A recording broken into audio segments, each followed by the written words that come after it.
Hello students, आज हम लोग करने जा रहे हैं इलेक्ट्रोस्टैटिक्स, इलेक्ट्रिसिटी, मैग्नेटिज्म और इस पोर्शन से जितनी भी चीज़ें केवीपीवाई में पूछी जाती हैं क्लास 12 की, उन सभी को हम लोग आज इस वीडियो में कंप्लीट करेंगे।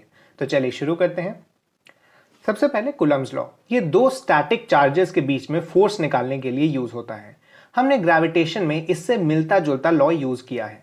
एक हम कह सकते हैं कि रिलेशन आप डेवलप कर सकते हैं ग्रेविटेशन और इलेक्ट्रोस्टैटिक्स के बीच में। वहां पर जिस तरह से हम लोग मास का यूज करते थे, उसी तरह यहां पर चार्ज का यूज करना है। जिस तरह वहां ग्रेविटेशनल कांस्टेंट होता था, उसी तरह यहां पर के का यूज हम लोग करते हैं। तो यहां पर हम लोग देख सकते हैं F/1 ड्यू टू 2 यहां पर वेक्टोरियली लिखा गया है इस फॉर्मूले को। इसका मतलब आप एक तरह से तो वेक्टोरियल ही इसे सॉल्व कर सकते हैं, और दूसरा मेथड आप लगा सकते हैं कि जो मैंने नीचे मैग्नीट्यूड वाला फॉर्मूला लिखा है, इसे यूज करके आप उसके साथ डायरेक्शन को आप ये सोच के कि like charges repel and opposite unlike charges attract each other, ये वाला आप फंडा लगाकर इसका डायरेक्शन आसानी से निकाल सकते हैं। इस लेवल पर जो क्वेश्चंस पूछे जाएंगे उसमें वही आप यूज करें तो बेहतर होगा। अगर आप वेक्टर के साथ कंफर्टेबल हैं तो वेक्टर भी आप यूज कर सकते हैं। उसका फॉर्मूला यहाँ पे है। के की जो वैल्यू होती है वो होता है 1/4πε0, और ये न्यूमेरिकल वैल्यू इसका 9 × 10⁹ के आसपास होता है। आप इस वैल्यू को याद कर लें तो बेहतर होगा, क्योंकि अगर आपसे क्वेश्चन में पूछा जाता है तो यहाँ पर कई बार देखा गया है कि के का वैल्यू आपको डालने के बाद जो न्यूमेरिकल आंसर आता है वो मार्क करने के लिए कहा जाता है। आगे हम लोग बढ़ते हैं कि इसके जो हम कह सकते हैं लिमिटेशंस हैं वो हैं कि ये सिर्फ पॉइंट चार्जेस पर अप्लाई होता है और ये सिर्फ स्टैटिक चार्जेस पर अप्लाई होता है। आप इसके बारे में 12th में थोड़ा डिटेल में पढ़ेंगे कि क्यों इन्हें सिर्फ पॉइंट चार्जेस पर अप्लाई करते हैं, और स्टैटिक चार्जेस पर इसीलिए किया जाता है क्योंकि जब मोशन में होता है चार्ज तो उस पर लगने वाले और भी फोर्सेस काम में आने लगते हैं। आगे है Q = NE, ये क्वांटाइजेशन ऑफ चार्ज को दिखाता है। जैसा हमने केमिस्ट्री में भी आपने देखा था कि किस तरह से क्वांटाइज्ड होने का मतलब क्या होता है, वैसा ही चीज यहां पर भी है कि चार्जेस हमेशा इलेक्ट्रॉन्स के मल्टीपल के फॉर्म में ही एग्जिस्ट करती हैं। यहां पर n एक नेचुरल नंबर है और इसी को क्वांटाइजेशन ऑफ चार्ज कहा जाता है। आगे है चार्ज शेयरिंग। अगर दो आइडेंटिकल बॉडीज हैं, मान लीजिए हमने एक को Q चार्ज दिया और दूसरे पर 0 चार्ज रखा, तो अगर दोनों को हम लोग टच करेंगे या फिर उनके बीच में चार्ज शेयर करवाएंगे तो दोनों पर Q/2 और Q/2 डिस्ट्रीब्यूट हो जाएगा। सिमिलरली अगर Q/2 वाले के पास एक 0 चार्ज वाला स्फीयर लाते हैं तो वो Q/4 हो जाएगा और 0 चार्ज वाले को भी Q/4 मिल जाएगा। इस तरह से आप डिस्ट्रीब्यूशन ऑफ चार्जेस को समझ सकते हैं। अगला है कि कंडक्टर्स को जब हम लोग चार्ज देते हैं तो उसका जो चार्ज होता है वो सरफेस पर ही स्प्रेड कर जाता है, जबकि इंसुलेटर्स में जहां पर चार्ज दिया जाता है वो चार्ज वहीं पर घुस कर रहता है, मतलब उसी रीजन में जाकर वहां चार्ज रहने लगता है। आगे है कि हम लोग इलेक्ट्रिक फील्ड लाइंस जो बनाते हैं, जैसा कि आपको पता है कि पॉजिटिव चार्ज से इलेक्ट्रिक फील्ड लाइंस बाहर निकलती हैं, ये कन्वेंशनली माना जाता है, और नेगेटिव चार्ज के अंदर जाती हैं। ये इलेक्ट्रिक फील्ड लाइंस का जो कॉन्सेप्ट है वो थियोरेटिकल कॉन्सेप्ट है, और ये हेल्प करता है हमें समझने में कुछ फिनोमेना को थोड़े आसान वे में। तो हम लोग देख सकते हैं यहाँ पर इलेक्ट्रिक फील्ड लाइंस की जो टैंजेंट हम लोग अगर बनाएं किसी भी पॉइंट पे तो वो डायरेक्शन देती है वहाँ पर इलेक्ट्रिक फील्ड की, और इसका जो डेंसिटी होता है वो मैग्नीट्यूड देता है हमें इलेक्ट्रिक फील्ड का। और इसके साथ ही स्टैटिक चार्ज के कारण जो भी इलेक्ट्रिक फील्ड लाइंस बनती हैं वो कभी भी क्लोज्ड लूप नहीं बनाती हैं। क्लोज्ड लूप नहीं बनाती हैं, ये वाला पॉइंट जो है वो आपको याद स्पेशली रखना चाहिए, क्योंकि हो सकता है इससे डायरेक्ट क्वेश्चन भी आ जाए कि अगर एक स्टैटिक चार्ज है तो क्या उसके कारण क्लोज लूप बनता है या फिर नहीं। अगला है कि इलेक्ट्रिक फील्ड। तो इलेक्ट्रिक फील्ड जैसा हम कह सकते हैं कि आपने ऊपर फोर्स को पढ़ा था, अगर हम उसी फोर्स को एक Q0 चार्ज, हम लोग इसे पॉइंट चार्ज कह सकते हैं, अगर Q0 चार्ज टेस्ट चार्ज पर हम लोग इसे अप्लाई करें तो अगर हम लोग उससे डिवाइड कर दें उसके फोर्स को तो हमें इलेक्ट्रिक फील्ड मिल जाता है। इलेक्ट्रिक फील्ड यूज होता है, इलेक्ट्रिक फील्ड का कॉन्सेप्ट हमें बिना ज़्यादा कैलकुलेशन किए एक अंडरस्टैंडिंग के लिए। अगर हमें एक पॉइंट चार्ज यहाँ दे दिया जाए Q, तो अगर हम इसके आसपास इलेक्ट्रिक फील्ड निकालना चाहें तो उसके लिए हमें सिर्फ एक Q0 चार्ज को यहाँ रख देना होगा। Q0 चार्ज छोटा और मैग्नीट्यूड में भी छोटा होना चाहिए। क्यों? ताकि ये इस इलेक्ट्रिक फील्ड को ज़्यादा डिस्टर्ब ना करे। इसकी अपनी फील्ड बाकी जो इस फील्ड से, इस चार्ज से निकल रहे फील्ड हैं उसको डिस्टर्ब ना कर सके, इसीलिए इस पॉइंट चार्ज को या टेस्ट चार्ज को काफ़ी छोटा लिया जाता है मैग्नीट्यूड में। इलेक्ट्रिक फील्ड एक पॉइंट चार्ज के कारण KQ/r² होता है। अगला है कंडक्टिंग स्फीयर के केस में electric field inside the sphere 0 होता है, सरफेस पर KQ/r² और सरफेस के बाहर KQ/r²। स्मॉल r² वो डिस्टेंस है उसके सेंटर से। मान लीजिए ये स्फीयर है और इसका रेडियस r है, तो ये डिस्टेंस जो इसके और इस पॉइंट के बीच होगा वो स्मॉल r होता है। वैसे ही मानकर हमें ये फॉर्मूला लगाना है। अगला है non conducting sphere. Non conducting sphere के लिए बाहर KQ/r², सरफेस पर KQ/R², अंदर मतलब अगर हमारे पास एक शेल है तो शेल के अंदर 0, और अगर हमारे पास एक कंप्लीट स्फीयर है तो उसके लिए KQ/R³ फॉर्मूला यूज किया जाता है। आप इसे याद करने के लिए ऐसा समझ सकते हैं कि यहाँ पर जो ज़्यादातर फॉर्मूले हैं वो एक पॉइंट चार्ज की तरह कंसिडर करके ही किया जाता है। मान लीजिए कि स्फीयर के सेंटर पर एक पॉइंट चार्ज है और ये मान लिया जाता है कि इससे जितनी भी दूरी पर चीज़ें होंगी उसे ध्यान में रखते हुए ये फॉर्मूले निकाले गए हैं।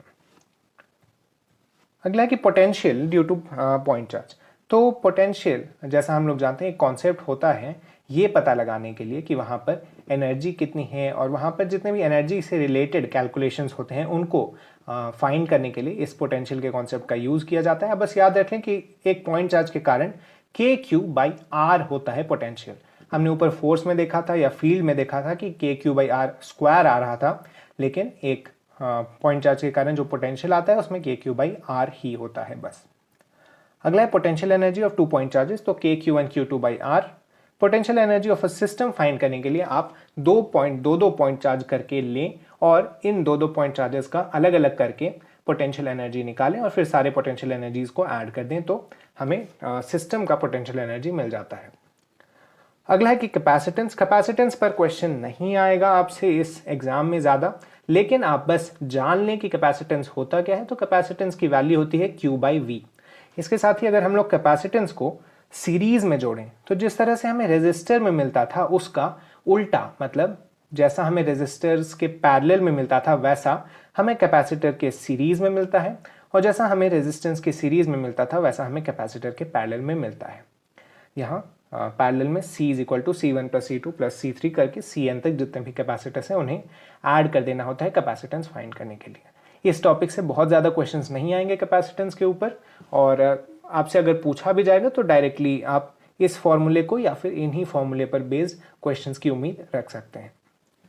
आगे कि इलेक्ट्रिक करंट, हम लोग करंट पर थोड़ा सा बात कर लेते हैं। इलेक्ट्रिक करंट का जो वैल्यू होता है उसके लिए आप ये याद रख लें कि NEAVD होता है।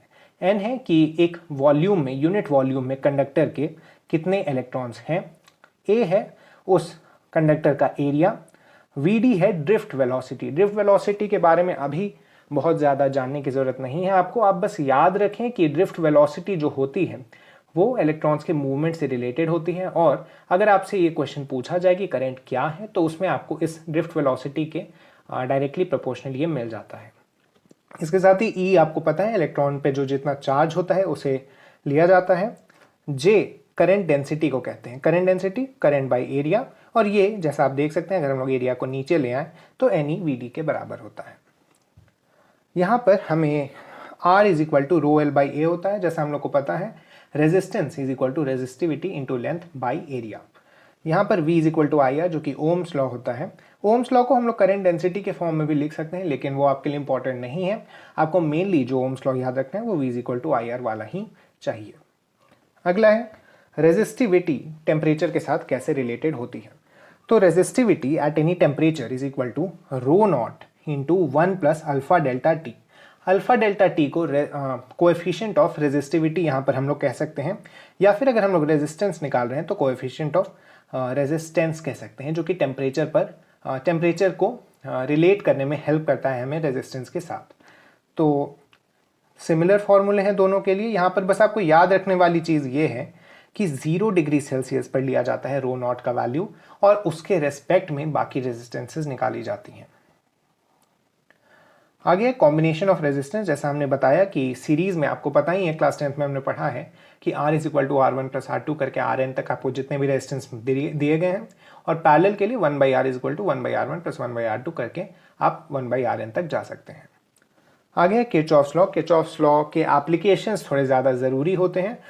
वैसे आपको जो क्वेश्चंस आएंगे आप किरचॉफ्स लॉ बिना लगाए भी उनमें से किसी को सॉल्व कर सकते हैं, लेकिन किरचॉफ्स लॉ अगर आपको पता होता है तो इससे काफ़ी ज़्यादा हेल्प मिल जाती है। सबसे पहला है किरचॉफ का जंक्शन लॉ। तो ये कहता है कि जितना भी करंट अंदर आ रहा है किसी जंक्शन पर, उतना ही करंट वहां से बाहर भी जाएगा। तो इसको हम लोग देख सकते हैं। मान लीजिए ये एक जंक्शन है, यहाँ पे I1, I2, I3 करंट आ रहा है और I4 और I5 करंट बाहर जा रहा है। तो हम लिखेंगे I1 plus I2 plus I3 current entering is equal to I4 plus I5 current leaving. इसके एप्लीकेशंस पर बेस हम लोग एक दो क्वेश्चंस करेंगे आगे चलकर। आप याद रख लें अभी के लिए इन फॉर्मूले को। और ये जो किरचॉफ्स लॉ का जो फर्स्ट लॉ है, जंक्शन लॉ, ये काफ़ी ज़्यादा हेल्पफुल हो जाता है अगर आपको ऐसे सर्किट्स दिए हुए हों जिनके बारे में आपको बहुत ज़्यादा डिटेल, मतलब मान लीजिए आपको अगर कुछ ऐसा सर्किट दिया जाए जिसमें एक जंक्शन के अबाउट आपको चीज़ें निकालनी है, तो इन केसेस में किरचॉफ का ये लॉ काफ़ी ज़्यादा हेल्प करता है हमें फाइंड करने के लिए कि कितना करंट या फिर कितना पोटेंशियल डिफरेंस है उस सर्किट के दो पॉइंट्स के बीच में। आगे है लूप लॉ। लूप लॉ कहता है कि एक लूप में अगर हम लोग potential drop, net potential drop देखें तो वो 0 होता है। यहाँ पर हम लोग देख सकते हैं कि एक साइन कन्वेंशन हमें लेके चलना होता है ताकि हम इस लूप लॉ को ढंग से लगा सकें। तो अगर आप करंट के डायरेक्शन में चल रहे हैं और अगर आप एक डायरेक्शन में चल रहे हैं और करंट भी सेम डायरेक्शन से पास हो रहा है, तो रेजिस्टेंस में वहाँ प्लस IR लिया जाता है पोटेंशियल डिफरेंस को। और अगर आप जिस डायरेक्शन में चल रहे हैं उसके ऑपोजिट डायरेक्शन में करंट जा रही है तो वहाँ पर -IR आप लेकर चलेंगे। इसके साथ ही अगर आपके चलते वक्त पहले पॉजिटिव टर्मिनल आता है बैटरी का, तो वहाँ पर आप +V लें, और अगर आपके चलते चलते माइनस टर्मिनल पहले आ जाता है बैटरी का, तो आप -V वहाँ पर लेंगे। यहाँ पर एक एग्जाम्पल के साथ मैंने एक्सप्लेन किया है कि अप्लाई कैसे करना है इस लॉ को। तो मान लीजिए ये एक सर्किट है ABCDEF, और आप पहले, जैसा मैंने आपको बताया कि किसी भी लूप में पोटेंशियल ड्रॉप 0 होना चाहिए, तो आप पहले ABCDA लूप के लिए लगाएं। मतलब ये जो लूप है ABCDA, तो इस लूप के लिए अगर हम लोग इस लूप लॉ को लगाएंगे तो सबसे पहले चलते चलते हमें नेगेटिव टर्मिनल मिला है, तो यहाँ -10। फिर करंट का डायरेक्शन हम लोग मान लिए हैं कि ऐसे I1 बह रहा है और इस वाले लूप में ऐसे I2 बह रहा है। तो चलते चलते यहाँ पहले नेगेटिव आया -10, फिर ये करंट के डायरेक्शन के साथ ही हम लोग चल रहे थे तो +10I1, फिर हम लोग फिर से करंट के डायरेक्शन के साथ चल रहे थे तो यहाँ +10I1 -10I2। देखिए हो क्या रहा है कि इस सर्किट में I1 आ रहा है और इस सर्किट में ऐसे I2 आ रहा है। तो हम लोग मान लिए हैं कि ये पूरा सर्किट में ही I2 करंट फ्लो कर रहा है इस तरफ से, और इस सर्किट में पूरी तरह से I1 करंट फ्लो हो रहा है। तो जो ये वाला पोर्शन होगा, यहाँ पे I1 के तो साथ है ये, लेकिन I2 के खिलाफ है, तो यहाँ -I2 हो जाएगा। इसी को हम लोग जब 10 से मल्टीप्लाई करेंगे तो हमें ये मिलता है 10I1 -10I2। उसके बाद हम लोग इसे सॉल्व कर लेंगे तो हमें एक पहला इक्वेशन मिल जाएगा I1 और I2 के रेस्पेक्ट में। फिर हम लोग चलेंगे CDFEC। तो यहाँ देखिए सबसे पहले हमें जैसा हमें मिला था वहाँ पर भी 10I1 -I2, फिर हमें आया 5I2, और हम इस डायरेक्शन में जा रहे हैं, करंट इधर जा रहा है, तो यहाँ माइनस साइन आ जाएगा -5I2। फिर हमें पहले बैटरी का पॉजिटिव टर्मिनल मिला है तो हम यहाँ पे पहले +20 लगाकर = 0 से इक्वेट कर देंगे। जब हम लोग इसे सॉल्व करेंगे तो हमें यहाँ पर मिलेगा I2 2.5 और I1 1.75 के बराबर। आगे हम लोग चलते हैं कॉम्बिनेशन ऑफ सेल्स। अभी जैसे हमने पढ़ा कि अगर रेजिस्टेंसेज कॉम्बिनेशन में होते हैं तो उन्हें किस तरह से हम R इक्विवेलेंट से इक्वेट कर सकते हैं, कैसे हम लोग R इक्विवेलेंट फाइंड कर सकते हैं। वैसे ही अगर सेल्स एक कॉम्बिनेशन सेल्स का हो तो उसमें कैसे फाइंड करना है, उसके फॉर्मूले ये हैं कि अगर सीरीज में सेल हो तो बहुत ही सिंपली आप E equivalent = E1 + E2 2En कर सकते हैं, और R इक्विवेलेंट जो कि उसका इंटरनल रेजिस्टेंस होता है उसे R1 + R2 + Rn कर सकते हैं। लेकिन पैरेलल में जो फॉर्मूला मिलता है ये इंपॉर्टेंट है। पैरेलल में जैसा आपको पता है आर इक्विवेलेंट तो यही होगा 1 + R1 + 1 / R2 plus up to 1/Rn, लेकिन ई इक्विवेलेंट जो होता है वो E1/R1 + E2/R2 करके En/Rn तक जाता है और डिनोमिनेटर में 1/R1 + 1/R2 जो कि 1/R इक्विवेलेंट के बराबर होता है। तो ये फॉर्मूला आपको खासा याद होना चाहिए और इसी में आप अगर देखेंगे कि अगर हर सेल का E मतलब पोटेंशियल डिफरेंस सेम हो तो उसमें जो नेट आता है वो E के ही बराबर आता है। मान लीजिए अगर हम 3 सेल लगा दें पैरेलल में और तीनों में E ही है EMF, तो इस केस में जो नेट EMF आएगा वो E के ही बराबर आता है। ये बहुत ही सिंपली आप यहाँ पर देख सकते हैं। यहाँ पर अगर हम लोग E बैठाते चले जाएं सब में तो E बाहर कॉमन आ जाएगा और अंदर 1/R1 + 1/R2 करके अंदर की तरफ, और डिनोमिनेटर में भी सेम चीज़ है तो ये चीज़ कट जाएगी और बाहर बस बचेगा E। ये आप याद रखें क्योंकि हो सकता है ऐसा आपको डायरेक्ट केस आ जाए तो आप उसमें फिर कैलकुलेट करने में समय ज़्यादा अपना खर्च न करें। उसके बाद हम लोग आते हैं बैलेंस्ड व्हीटस्टोन ब्रिज पर। बैलेंस्ड व्हीटस्टोन ब्रिज के ही क्वेश्चन आपको आने के चांसेस ज़्यादा हैं। अगर अनबैलेंस्ड आता है तो आपको किरचॉफ्स लॉ जो हमने ऊपर लगाया इसे यूज़ करना है, लेकिन अगर यहाँ पर आपको बैलेंस्ड व्हीटस्टोन ब्रिज मिलेगा तो आपको ये लगाना है। बैलेंस्ड व्हीटस्टोन ब्रिज क्या कहता है? अगर P/Q का रेशियो R/S के बराबर होता है तो ये इस बीच वाले रेजिस्टेंस में या फिर डिवाइस अगर वहाँ कोई लगा हुआ है तो उससे करंट पास नहीं करेगा। मतलब ये वाला पॉइंट और ये वाला पॉइंट इक्वल पोटेंशियल पे होता है अगर P/Q = R/S आता है। इसी को आप P/R = Q/S भी लिख सकते हैं, सेम चीज़ इसी को आप ऊपर तक लिख सकते हैं। तो आपको आइडेंटिफाई करना होगा अगर बैलेंस व्हीटस्टोन कहीं पर भी आता है तो आप सिंपली इस बीच वाले को हटा दें और ऊपर और नीचे वाले को एक पैरेलल कॉम्बिनेशन में लेकर सॉल्व कर सकते हैं। आगे हम लोग आते हैं हीट डिसिपेटेड। हीट डिसिपेटेड का फॉर्मूला होता है H = I² RT या V² RT या फिर IVT। आपको जिस तरह के कंडीशंस दिए हुए होंगे उसी के हिसाब से आपको ये फॉर्मूले यूज करने हैं। मान लीजिए अगर कांस्टेंट करंट आ रहा है तो आप H = I² RT यूज करें। अगर कांस्टेंट पोटेंशियल डिफरेंस लगाया गया है तो V²/RT यूज करें, और अगर आपको कभी ऐसी ज़रूरत पड़े तो आप VIT भी यूज़ कर सकते हैं। उसके बाद है maximum power dissipated. Maximum power तब निकलती है जब एक्सटर्नल रेजिस्टेंस इंटरनल रेजिस्टेंस के बराबर हो जाता है। इसका आप यूज़ कर सकते हैं थोड़ा बहुत। आप इसमें क्या करें कि जितने भी सेल्स दिए हुए हैं आपको, उन सेल्स के अभी EMF को अभी भूल जाएं और सिर्फ उनके इंटरनल रेजिस्टेंस को लेकर आप जिस भी पॉइंट के अक्रॉस ये एक्सटर्नल रेजिस्टेंस कनेक्टेड है उसके अक्रॉस आप R इक्विवेलेंट निकाल लें और उस R इक्विवेलेंट को इस कैपिटल R से इक्वेट कर दें तो आपको ये आंसर मिल जाएगा। इसी के साथ एक टेक्निक है, थोड़ी ऊपर मैं आता हूँ। ये जो हमने पढ़ा था कॉम्बिनेशन ऑफ सेल्स में, पैरेलल कॉम्बिनेशन ऑफ सेल्स, इसको यूज़ करके आप बहुत सारे सर्किट्स को सॉल्व कर सकते हैं। जैसे मान लीजिए अगर आपको इस तरह का कोई सर्किट दिया गया हो जिसमें 2 में सेल लगे हुए हों, 1 में सेल ना हो, या फिर तीनों में सेल लगे हुए हैं या फिर 1 में ही सेल लगा हुआ है, तो इन सर्किट्स को भी आप ये वाला फॉर्मूला यूज़ करके निकाल सकते हैं। आपको इन दोनों पॉइंट्स के बीच में पोटेंशियल डिफरेंस मिल जाएगा और फिर उस पोटेंशियल डिफरेंस को आप इस रेजिस्टेंस के अक्रॉस लगा दीजिए या फिर ऊपर वाले में लगा दीजिए। तो इस तरह को आप यूज़ करके इन तरह के क्वेश्चंस को आसानी से सॉल्व कर सकते हैं। अगला हम लोग आते हैं magnetic force on a charged particle in a magnetic field. तो चार्ज्ड पार्टिकल पर किस तरह का फोर्स या कितने अमाउंट का फोर्स लगता है ये आपको पता होना चाहिए, और इस पार्ट से आपको ज़्यादातर डायरेक्टली ही क्वेश्चंस आने वाले हैं। तो आपको बस फॉर्मूले दिमाग में रखने हैं और आपको क्वेश्चंस आ जाएंगे जो भी आपसे पूछे जाते हैं। सबसे पहला है कि force on a moving charge particle, तो ये Q VB के बराबर होता है, जहाँ पर Q उस चार्ज पार्टिकल का चार्ज, V उस चार्ज पार्टिकल की वेलोसिटी और B उस चार्ज पार्टिकल के अराउंड जो मैग्नेटिक फील्ड है उसको रिप्रेजेंट करता है। उसके बाद है magnetic force on a current carrying wire, तो ये BIL के बराबर होता है। यहाँ पर हम लोग देख सकते हैं कि V को अगर हम लोग L/T लिख दें और फिर इस T को Q के नीचे ट्रांसपोर्ट कर दें तो Q/T करंट के बराबर होता है। इस तरह से इन दोनों फॉर्मूले को रिलेट किया जा सकता है स्पेशल कंडीशंस में। उसके बाद है motion of a charge particle, तो यहाँ पर आपने सर्कुलर मोशन में पढ़ा था कि जो सेंट्रीपिटल फोर्स लगती है वो mv² R के बराबर होता है। आपको बस इसी mv²/r को qvb से रिलेट कर देना है।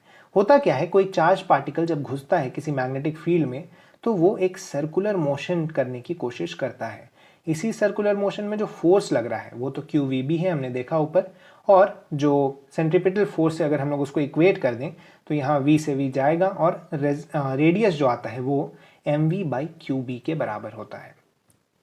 अगर हमें रेडियस मिल गया तो फिर हम उससे एंगुलर वेलोसिटी निकाल सकते हैं, वो होता है qb/m और qb/m आ गया तो फिर हम time period 2π angular velocity 2π/qb into m, और उसी से हम लोग फ्रीक्वेंसी इसी को रेसिप्रोकल अगर कर दें तो qb/2πm लाया जा सकता है। अगला है magnetic field due to current carrying wire. आप इसे इस तरह से याद करने की कोशिश करें कि μ0I/4πr into cos alpha plus cos beta. आपसे ज़्यादा चांसेस है कि ये स्पेसिफिक केसेस पूछेगा।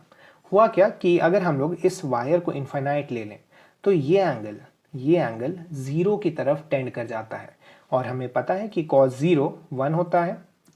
तो हम बस इस कॉस 0 को इसमें अगर डाल दें तो यहाँ पर 1 आ जाएगा, यहाँ 1 आ जाएगा, और ये इसको काट के नीचे ये वाला फॉर्मूला ला देगा अगर दोनों तरफ इनफाइनाइट वायर है। सेमी इनफाइनाइट वायर क्या होती है कि ये पॉइंट है, इससे एक पॉइंट तो परपेंडिकुलर है मतलब 90 डिग्री पर है, लेकिन दूसरा पॉइंट इन्फिनिटी की तरफ टेंड कर रहा है। तो ये एंगल तो 0 डिग्री हो जाता है, लेकिन ये वाला एंगल 90 डिग्री ही रहता है। और आपको पता है कि cos 90 0 होता है, तो cos 90 का वैल्यू आप अगर बीटा वाले में डाल दें तो ये 1 + 0 1 हो जाएगा, और हमें जो मिलता है वो होता है μ0I/4πr। तो आप ज़्यादा चांसेस हैं कि आपसे यही स्पेसिफिक फॉर्मूला पूछेगा, तो आप उसकी तैयारी उसको याद करके जाएं। उसके बाद सर्कुलर कॉइल में μ0I/2r होता है सर्कुलर कॉइल के सेंटर में, और दो वायर अगर आपको दे दिए जाए, मान लीजिए आपको दो पैरेलल वायर दे दिए जाएं, तो उन दोनों के बीच जो फोर्स पर यूनिट लेंथ लगता है, हम यहाँ फोर्स पर यूनिट लेंथ की बात इसीलिए करते हैं क्योंकि हो सकता है आपसे दो इनफाइनाइट वायर दे दिए जाएं, तो इन दोनों इनफाइनाइट वायर्स की लेंथ तो आप निकालने जाइएगा नहीं, तो आप एक यूनिट पर कितना फोर्स लग रहा है वो निकाल लें, तो इससे भी आपका काम चल जाता है, और यही आपसे ज़्यादातर क्वेश्चंस में पूछा जाता है। तो force per unit length μ0I1I2/2πa के बराबर होता है, जहाँ a इन दोनों वायर्स के बीच का डिस्टेंस है, I1 और I2 इन दोनों में बह रहे करंट्स हैं, और μ0/2π आपको पता है क्या होता है। μ0/4π का वैल्यू अगर यहाँ पर हम लोग देखें तो μ0 का वैल्यू होता है 4π × 10⁻⁻7। ये याद रखने वाली वैल्यू है, और अगर आप इसी को नीचे ले आएंगे तो μ0/4π आपको जहाँ भी मिले वहाँ पर आपको 10⁻⁻7 का वैल्यू बैठा देना है।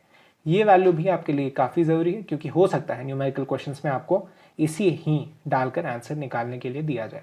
हेलो स्टूडेंट्स, आज हम लोग करने जा रहे हैं इलास्टिसिटी और एसएचएम एक ही वीडियो में। ये दोनों चैप्टर्स मोस्टली थ्योरी और फॉर्मूला बेस्ड ही आते हैं केवीपीवाई में, तो आप साथ ही साथ इनका नोट बनाते चलें तो बेहतर होगा। हम लोग मेनली आज फॉर्मूला ही डिस्कस करेंगे, तो चलिए शुरू करते हैं। सबसे पहले इलास्टिसिटी एक प्रॉपर्टी है जिसके थ्रू अगर हम किसी डिसकॉन्फिगर्ड बॉडी को छोड़ दें तो वो अपनी ओरिजिनल कॉन्फ़िगरेशन को रिटेन कर लेती है या फिर रीगेन कर लेती है। डिफॉर्मिंग फोर्स एक ऐसी फोर्स है जो कि डिफॉर्मेशन लाने की कोशिश करती है किसी भी ऑब्जेक्ट में। प्लास्टिसिटी एक ऐसी ऑब्जेक्ट है जिससे कोई भी बॉडी अपनी ओरिजिनल स्टेट को रिगेन नहीं कर पाती, तो हम लोग इसे कह सकते हैं कि ये ऑपोजिट है इलास्टिसिटी के। उसके बाद स्ट्रेस होता है अप्लाइड फोर्स बाय एरिया। इसका जो एसआई यूनिट होता है वो Nm/m² या पास्कल, जो कि प्रेशर का भी होता है, उसके बराबर होता है। स्ट्रेस टोटल 3 तरीके के होते हैं, लॉन्गिट्यूडनल, टैंजेंशियल और नॉर्मल।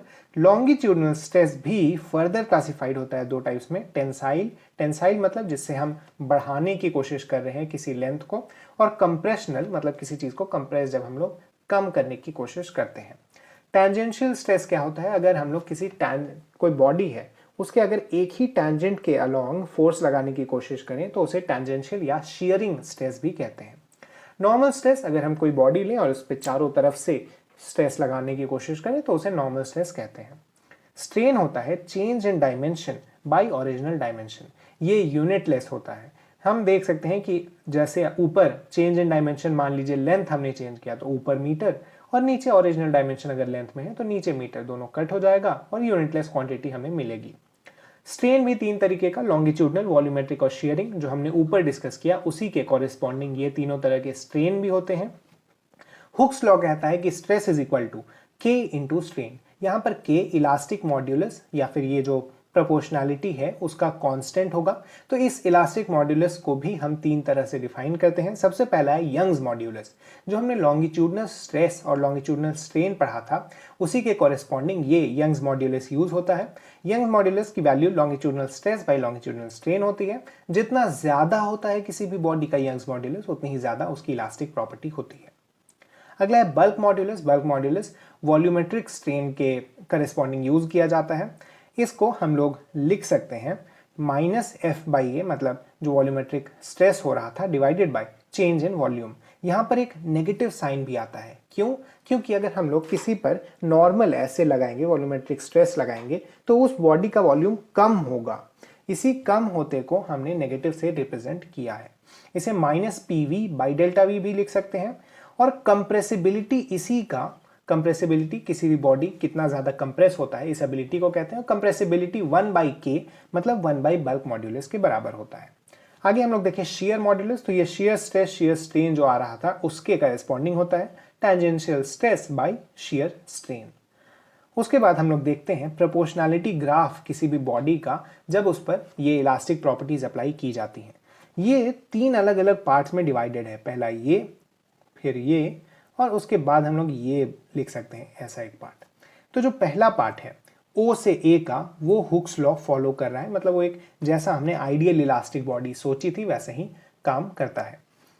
A से B ये कर्व्ड ग्राफ बनाता है। मतलब ये ओबे तो नहीं कर रहा हुक्स लॉ, लेकिन अभी भी एक इलास्टिक बॉडी ही है। अगर उसे वहां से छोड़ दें तो ये वापस इस कर्व को फॉलो करते हुए पीछे आ जाएगा।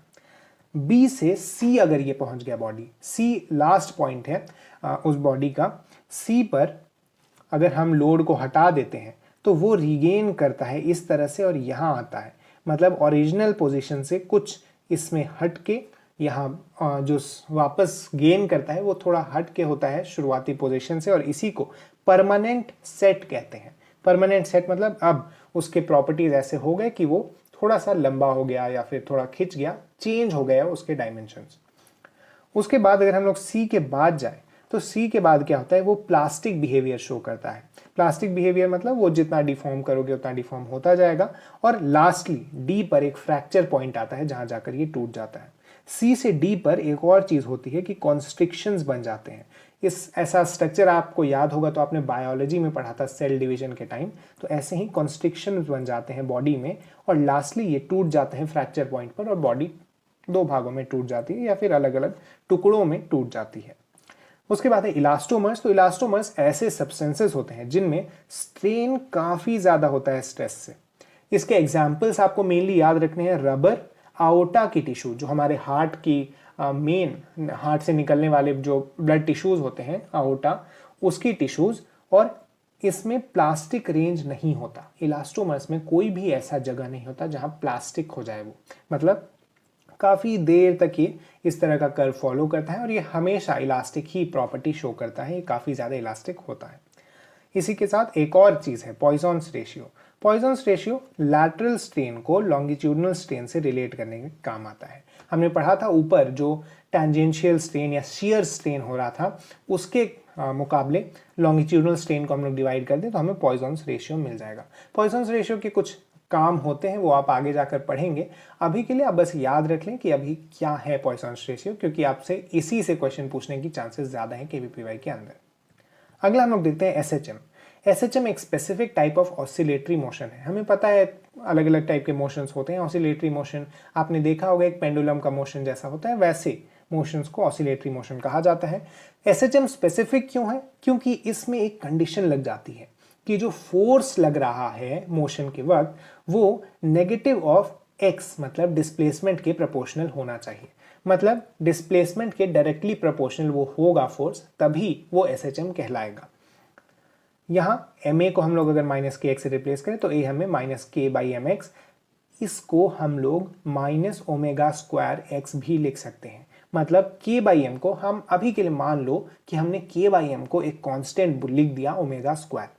यहाँ हम लोग a को फिर जैसा हम लोग जानते हैं acceleration is equal to d square x by d t square, इसको हम लोग माइनस ओमेगा स्क्वायर एक्स से रिप्लेस करते हैं और इसे जब इस डिफरेंशियल इक्वेशन को सॉल्व करते हैं तो हमें ये सॉल्यूशन मिलता है x is equal to a sine omega t plus five. A यहाँ पर एम्पलीट्यूड है, मतलब कितना मैक्सिमम डिस्प्लेसमेंट हो सकता है इस केस में, उसे ए कहा जाता है। साइन की वैल्यू जैसा हम लोग जानते हैं -1 से 1 जाती है, ऐसे ही जो उसका मोशन होगा वो -a से a तक जाएगा। इसका टाइम पीरियड होता है 2 पाई बाई ओमेगा, जैसा हम लोग जानते हैं एंगुलर मोशन से, और इसे ही अगर हमने ऊपर जो ओमेगा की वैल्यू ली थी k बाई एम, उससे root under k by m, तो उससे हम लोग यहाँ पर रिप्लेस कर दें तो 2 pi root under m by k से हम लोग कई सारे सिस्टम्स में डायरेक्टली निकाल सकते हैं टाइम पीरियड। उसके बाद इसकी जो फ्रीक्वेंसी होती है वो 1 बाई टाइम पीरियड जैसा हम लोग जानते हैं, बस इसे आप रेसिप्रोकल कर दें तो हमें मिल जाएगा फ्रीक्वेंसी।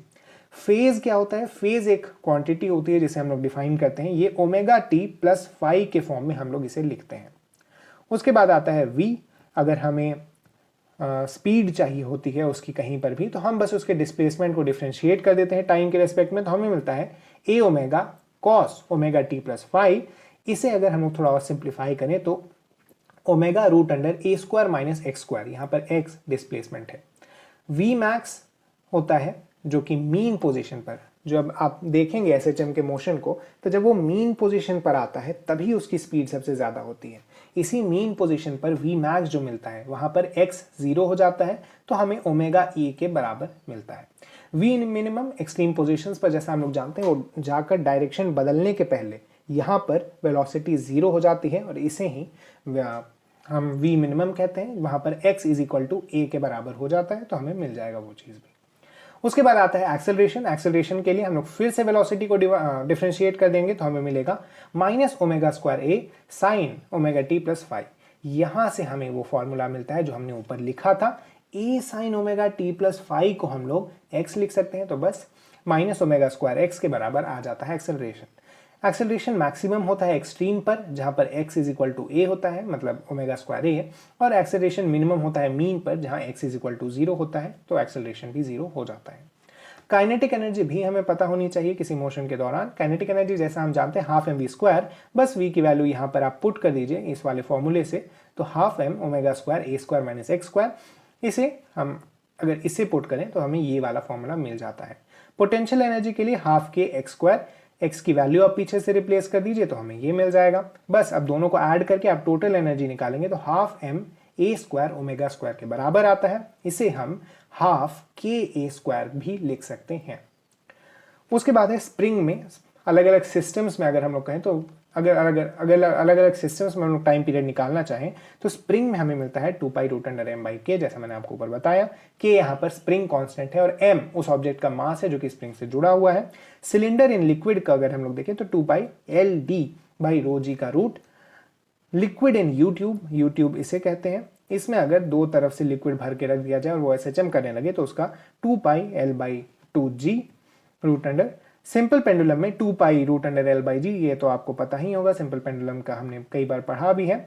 और अगर फिजिकल पेंडुलम हो तो उसमें 2 pi root under I by m g l. I यहाँ पर जैसे हम लोग जानते हैं मोमेंट ऑफ इनर्शिया जिसे कहते हैं वो होता है, और आपको वो निकालना सेंटर ऑफ मास वाले चैप्टर में आपने देखा होगा, तो हम उसके थ्रू निकाल सकते हैं मोमेंट ऑफ इनर्शिया, और फिर उससे टाइम पीरियड हम लोग आसानी से इन फॉर्मूले का यूज करते हुए निकाल सकते हैं। केवीपीवाई में अगर आप ये फॉर्मूले याद कर लें तो आपको काफ़ी ज़्यादा हेल्प मिलेगी। इसके बाहर से कोई क्वेश्चन नहीं आएगा, डायरेक्टली इसी से आता है, और इस चैप्टर से वैसे कम ही वेटेज रखा जाता है केवीपीवाई के अंदर, तो आप उसको एडजस्ट कर सकते हैं। Thank you. लो स्टूडेंट्स, आज हम लोग करने जा रहे हैं ऑप्टिक्स। इस चैप्टर में आपको बेसिक फॉर्मूले पर ज़्यादा फोकस करना है, क्योंकि अगर आप बेसिक फॉर्मूले को स्ट्रेंथन करके रखेंगे तो जो आगे क्वेश्चंस, जो नए क्वेश्चंस आएंगे उन्हें आप आसानी से सॉल्व कर सकते हैं उन्हें लगाकर। मुझे उम्मीद है कि आपने क्लास 10th के एनसीईआरटी को एक बार रीडिंग तो दे ही दिया होगा इस चैप्टर के, क्योंकि हम लोग रे डायग्राम और थ्योरेटिकल पोर्शन वाला जो पार्ट है उसे थोड़ा सा स्किप करके आगे बढ़ेंगे। तो चलिए शुरू करते हैं। सबसे पहले रिफ्लेक्शन। हम लोग जानते हैं angle of incidence is equal to angle of reflection होता है, ये बेसिक लॉ ऑफ रिफ्लेक्शन है। यहीं पर आपको एंगल ऑफ डेविएशन समझने के लिए एक चीज़ करना होगा कि जो इंसिडेंट रे आ रही है उसे स्ट्रेट ड्रॉ कर लें, और उसके रिस्पेक्ट में जो रिफ्लेक्टेड रे घूमी है जितना एंगल, उसे ही एंगल ऑफ डेविएशन कहा जाता है। जैसा हम लोग देख सकते हैं यहाँ पर, अगर हम लोग I is equal to R देखें तो ये वाला जो एंगल होगा ये 180 -2i के बराबर होगा। बस इसी तरह से आपको एंगल ऑफ डेविएशन आगे के केसेस में भी निकालना होगा। एक यहाँ पर कॉमन केस है कि अगर हम लोग प्लेन मिरर को थीटा से रोटेट कर देते हैं इंसिडेंट रे को फिक्स्ड रखते हुए, तो जो रिफ्लेक्टेड रे है वो 2 थीटा से रोटेट कर जाती है। ये आप याद रखें तो ही बेहतर है, ये कई जगहों पर डायरेक्टली क्वेश्चन पूछ दिया जाता है। उसके बाद है कि अगर दो प्लेन मिरर्स को एक एंगल पर रखा जाए तो कितने इमेज की फॉर्मेशन होती है। अगर उस एंगल से हम लोग 360 को डिवाइड करें और अगर इवन आ गया कोशेंट, मतलब हम उस केस में 360 बाई थीटा -1 रखेंगे नंबर ऑफ डिस्टिंक्ट इमेजेस। लेकिन अगर ऑड आ गया तो दो और केसेस बनते हैं कि अगर वो एंगल बाइसेक्टर पर ऑब्जेक्ट रखा हुआ है तब वहां पर -1 कर दिया जाएगा, और अगर एंगल बाइसेक्टर पर ऑब्जेक्ट नहीं रखा गया है तो सिर्फ 360 बाई थीटा करके छोड़ दिया जाएगा। उसके बाद हम लोग आगे बढ़ें। अगर एक मिरर के रेस्पेक्ट में, मतलब या फिर एक मिरर के रेस्पेक्ट में ऑब्जेक्ट मूव कर रहा है u स्पीड से, तो जो उसके इमेज बन रहा होगा वो भी u स्पीड से ऑपोजिट डायरेक्शन में मूव कर रहा होगा। लेकिन अगर ऑब्जेक्ट को फिक्स रख के मिरर को मूव करा दिया जाए u से, तो उसका जो ऑब्जेक्ट होगा, जो इमेज होगी, वो 2u से मूव करेगा। इसको आप आसानी से समझ सकते हैं अगर आप थोड़ा सा इसमें कैलकुलेशन करेंगे। कैलकुलेशन की भी जरूरत नहीं, आप विजुअलाइज करने की कोशिश करिए कि कैसे ये चीज होता है, तो आपको दिख जाएगा। उसके बाद है स्फेरिकल मिरर्स। इसके रे डायग्राम्स जैसा मैंने आपको बताया 10th के एनसीईआरटी में दिए हुए हैं, आप उन्हें एक बार देख लें। आपको पता होना चाहिए कि कहां पर ऑब्जेक्ट रखने से किधर इमेज बनती है। उसका साइन कन्वेंशन हम लोग बात करते हैं। ये जो प्रिंसिपल एक्सिस है, इसके ऊपर पॉजिटिव, इसके नीचे नेगेटिव, और इंसिडेंट रे जिस डायरेक्शन में जा रही है उस डायरेक्शन को पॉजिटिव लिया जाता है और उसके ऑपोजिट डायरेक्शन को नेगेटिव लिया जाता है। सभी जो डिस्टेंसेस हैं वो पोल से मेजर किए जाते हैं। पोल ये बीच वाला पॉइंट, इसके रेस्पेक्ट में जैसा हम लोग देख सकते हैं, अगर इंसिडेंट रे ऐसे आ रही है तो ये डिस्टेंस जो कि ऑब्जेक्ट का होता है, कई बार ये डिस्टेंस नेगेटिव और ये वाला डिस्टेंस पॉजिटिव हो जाएगा। इसे ही हम लोग अप्लाई करते हुए आगे जो हम मिरर फॉर्मूला देख रहे हैं उसमें लगाएंगे। मिरर फॉर्मूला होता है 1/v + 1/u = 1/f। इसका डेरिवेशन इंपॉर्टेंट नहीं है, अभी के लिए आप बस फॉर्मूला याद रखें। इसमें v है डिस्टेंस ऑफ इमेज, u है डिस्टेंस ऑफ ऑब्जेक्ट और f है फोकल लेंथ। फोकल लेंथ देखा जाता है कि अगर हम पास के रेज को देखें, अगर हम स्पेसिफिक केसेस को देखें तो f r/2 के बराबर ही आता है ज्यादातर केसेस में। उसके बाद है मैग्निफिकेशन। मिरर फॉर्मूला से अगर हम लोग निकालें तो h'/h मतलब height of image by height of object करके, तो इसका लेंथ, इसका मैग्निफिकेशन आता है -v/u के बराबर। जैसा हमने ऊपर देखा था वेलोसिटी के लिए, उससे थोड़ा अलग, थोड़ा अजीब टाइप का फॉर्मूला आप कह सकते हैं आता है जब हम लोग इसकी वेलोसिटी को कंपेयर करते हैं इमेज और ऑब्जेक्ट के स्फेरिकल मिरर्स के केसेस में। तो आप यहाँ पर ये फॉर्मूला याद रख सकते हैं, dv/dt = -v²/u² du/dt। u यहाँ पे डिस्टेंस ऑफ ऑब्जेक्ट है तो ये du/dt वेलोसिटी ऑफ ऑब्जेक्ट हो जाएगा, और dv/dt यहाँ पर वेलोसिटी ऑफ इमेज हो जाएगी।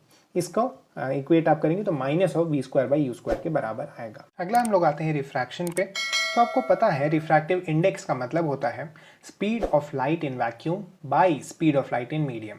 ये 1 से बड़ा ही होता है जनरली, और यहाँ पर स्नेल्स लॉ एक बेसिक लॉ है रिफ्रैक्शन का जिसको आपको समझना चाहिए अच्छे से।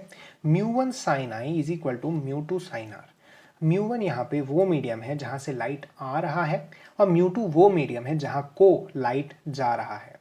i यहाँ एंगल ऑफ इंसिडेंस है और r यहाँ एंगल ऑफ रिफ्रैक्शन है। ये आपको याद रखना है कि जिस रिफ्रैक्टिव इंडेक्स के साथ हम मल्टीप्लाई कर रहे हैं उसी की तरफ जो एंगल बना होगा उसे मल्टीप्लाई करना है। इसी को आप आगे भी एक्सटेंड कर सकते हैं। मान लीजिए कई सारे मीडियम्स हैं तो वहाँ पर आप μ1 sin 1 = μ2 sin 2 = μ2 sin 3 करके आप आगे की तरफ भी अगर मल्टीपल ग्लास स्लैब्स आपको दिए गए हों तो आप कर सकते हैं। इसके बाद है कि shift due to glass slab. Glass slab के कारण मेनली 2 तरह के शिफ्ट्स देखे जाते हैं। सबसे पहला नॉर्मल शिफ्ट होता क्या है कि ग्लास स्लैब के आने के कारण थोड़ा ऊपर की तरफ उठी हुई हमें ऑब्जेक्ट्स दिखती हैं अगर हम इस तरह से ऑब्जर्व करेंगे तो वहाँ नॉर्मल शिफ्ट होता है 1 - 1/μ × t। t यहाँ पे थिकनेस ऑफ ग्लास स्लैब है, और लेटरल शिफ्ट होता है जहाँ पर ग्लास स्लैब के कारण लेटरली शिफ्ट कर जाती है इमेज, वो होता है t × 1 - cos i/μ² - sin² i का रूट × sin i। ये वाला फॉर्मूला काफ़ी इंपॉर्टेंट नहीं है, आप इसे छोड़ भी सकते हैं। नॉर्मल शिफ्ट वाला एक याद रख सकते हैं आप, क्योंकि इससे जो क्वेश्चंस आते हैं वो आप बेसिक स्नेल लॉ लगाकर भी सॉल्व कर सकते हैं, लेकिन अगर आपको ये याद रहता है तो जल्दी हो जाते हैं कुछ क्वेश्चंस। अगला है टोटल इंटरनल रिफ्लेक्शन। ये एक स्पेशल केस है। होता क्या है कि जब डेंसर से रेयरर मीडियम जाती है लाइट तो वो अवे फ्रॉम नॉर्मल शिफ्ट करने लगती है। इस शिफ्ट के कारण क्या होता है कि एक पॉइंट ऐसा आता है जहां पर वो सिर्फ छूते हुए निकल जाती है, मतलब एंगल ऑफ रिफ्रैक्शन वहां 90 डिग्री हो जाता है, और उसके आगे जाते हैं वहां पर अंदर की तरफ रिफ्लेक्शन हो जाता है, मतलब इंटरनल रिफ्लेक्शन हो जाता है इसी प्रोसेस के दौरान। आपको अगर इस एक्सट्रीम पोजीशन का पता लगाना है तो आप आसानी से स्नेल्स लॉ में इसे डालिए। μ1 sin i is equal to μ2 sin 90 sin 91 होता है, तो यहाँ से हमें sin i की वैल्यू आसानी से μ2 by μ1 मिल जाएगी। उसके बाद अगला है कि अगर एक कर्व्ड सरफेस है तो उसके थ्रू जो रिफ्रैक्शन होती है वो किस तरह से होती है। तो ये है μ2 by v minus μ1 by u is equal to μ2 minus μ1 by r। इस तरह से आप कर्व्ड सरफेस अगर ले लें, जहां से लाइट आ रही है वो μ1, जहां को लाइट जाएगी वो μ2, तो इस तरह से v इमेज डिस्टेंस है, u ऑब्जेक्ट डिस्टेंस है, ये जो नॉर्मल नोटेशंस हम लोग यूज करते हैं, r उस कर्व्ड सरफेस की कर्वेचर है। तो इस तरह से आप आसानी से निकाल सकते हैं किसी भी कर्व्ड सरफेस के थ्रू अगर रिफ्रैक्शन होता है तो। यहाँ पर मैग्निफिकेशन होता है v by μ2 by u by μ1। इसे भी आप याद रख सकते हैं क्योंकि इससे फर्दर फॉर्मूले हमें डिराइव करने में हेल्प मिलती है। आगे हम लोग देखें, अगर एक थिन लेंस है तो थिन लेंस के लिए भी रे डायग्राम आपने एनसीईआरटी में देखा होगा। थिन लेंस के लिए जो फॉर्मूला होता है वो होता है 1 by we minus 1 by u is equal to μ2 by μ1 minus 1 into 1 by r1 minus 1 by r2। इसे लेंस मेकर्स फॉर्मूला कहते हैं। ये हमें फाइंड करने में हेल्प करता है। मान लीजिए अगर इस तरफ का r1 है और इस तरफ का r2 है तो हमें यहाँ पर फाइंड करने में हेल्प करता है ये।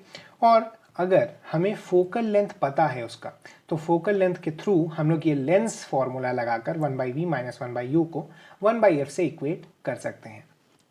अगला है पावर। तो पावर होता है 1 बाई एफ के बराबर मिरर्स में और माइनस 1 बाई एफ के बराबर लेंस में।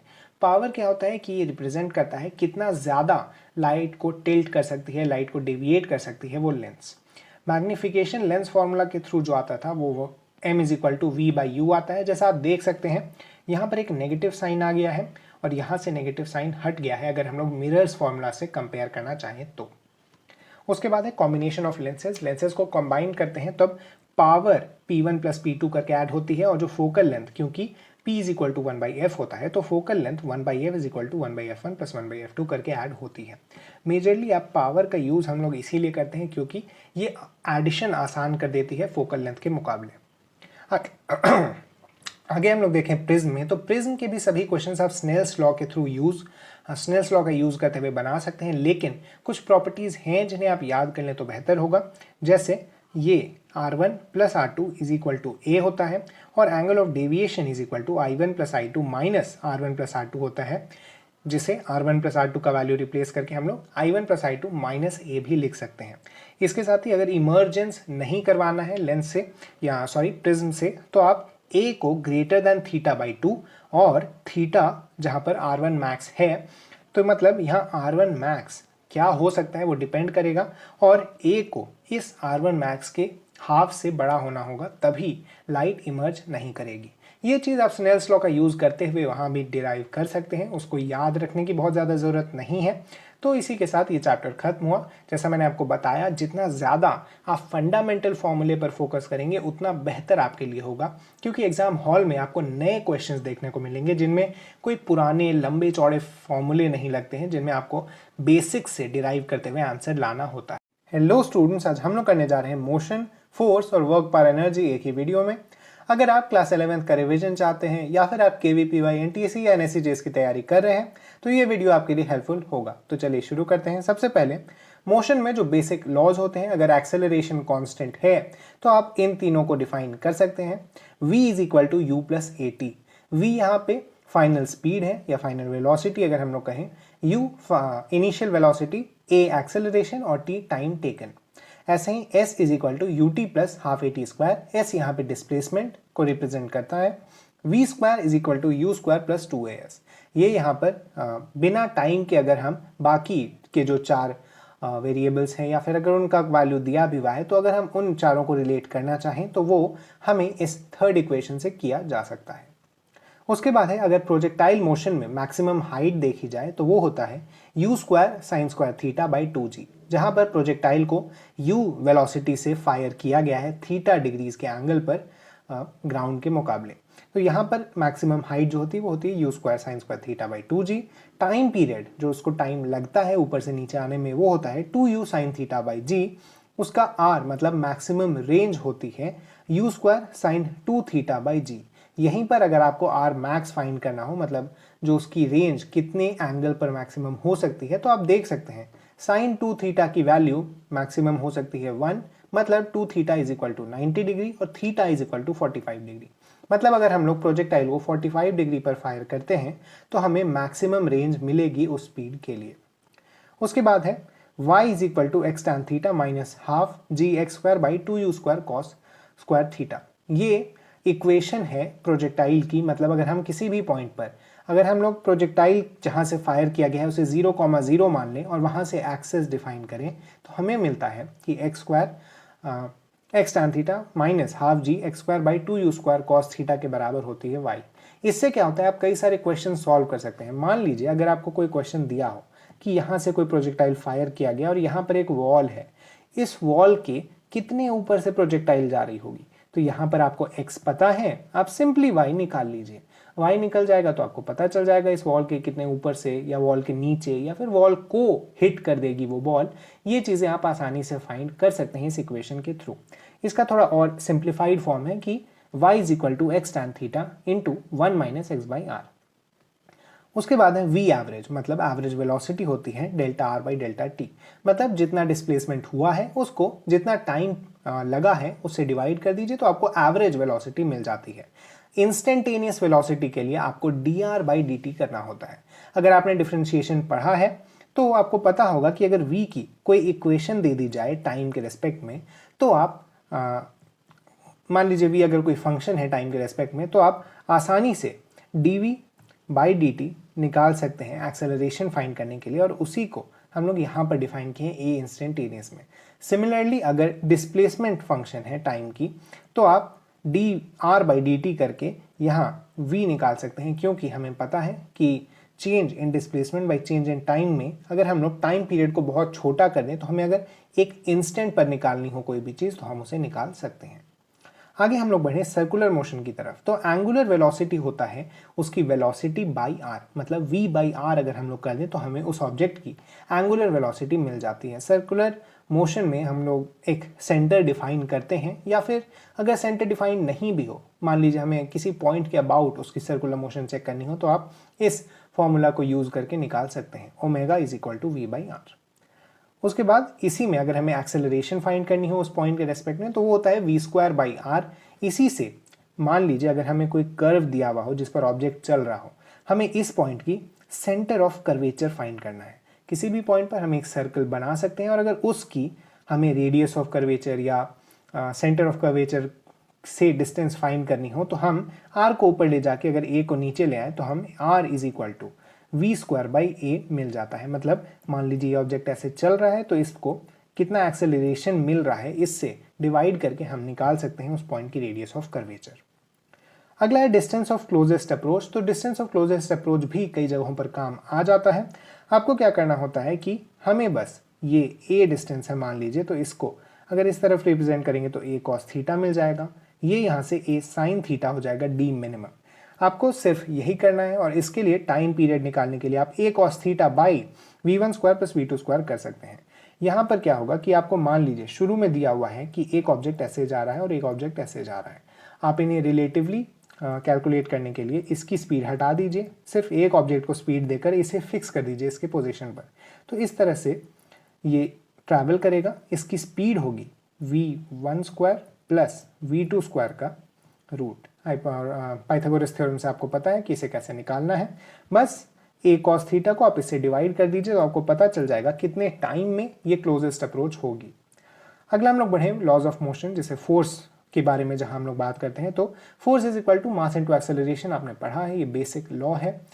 उसके बाद है फ्रिक्शन। फ्रिक्शन दो तरीके का होता है, स्टैटिक और काइनेटिक। स्टैटिक फ्रिक्शन चेंज करता है समय फोर्स के साथ, तो अगर हम जितना ज़्यादा फोर्स लगाएंगे स्टैटिक फ्रिक्शन भी उतना ज़्यादा बढ़ते जाएगा।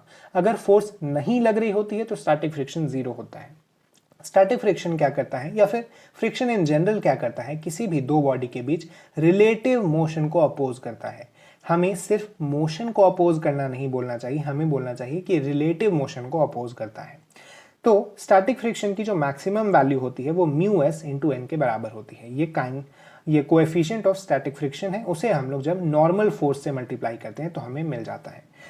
एनएलएम में मैं आपको रिकमेंड करूंगा कि जब भी आप कोई क्वेश्चन सॉल्व करें हो तो आप फ्री बॉडी डायग्राम बना लीजिए। फ्री बॉडी डायग्राम क्या होता है कि मान लीजिए हमें कोई भी बॉडी दी हुई है तो हम उसे उसके सराउंडिंग से अलग कर लें और सिर्फ उस पर लगने वाले फोर्सेस को कैलकुलेट करें तो उसे हम फ्री बॉडी डायग्राम कहते हैं।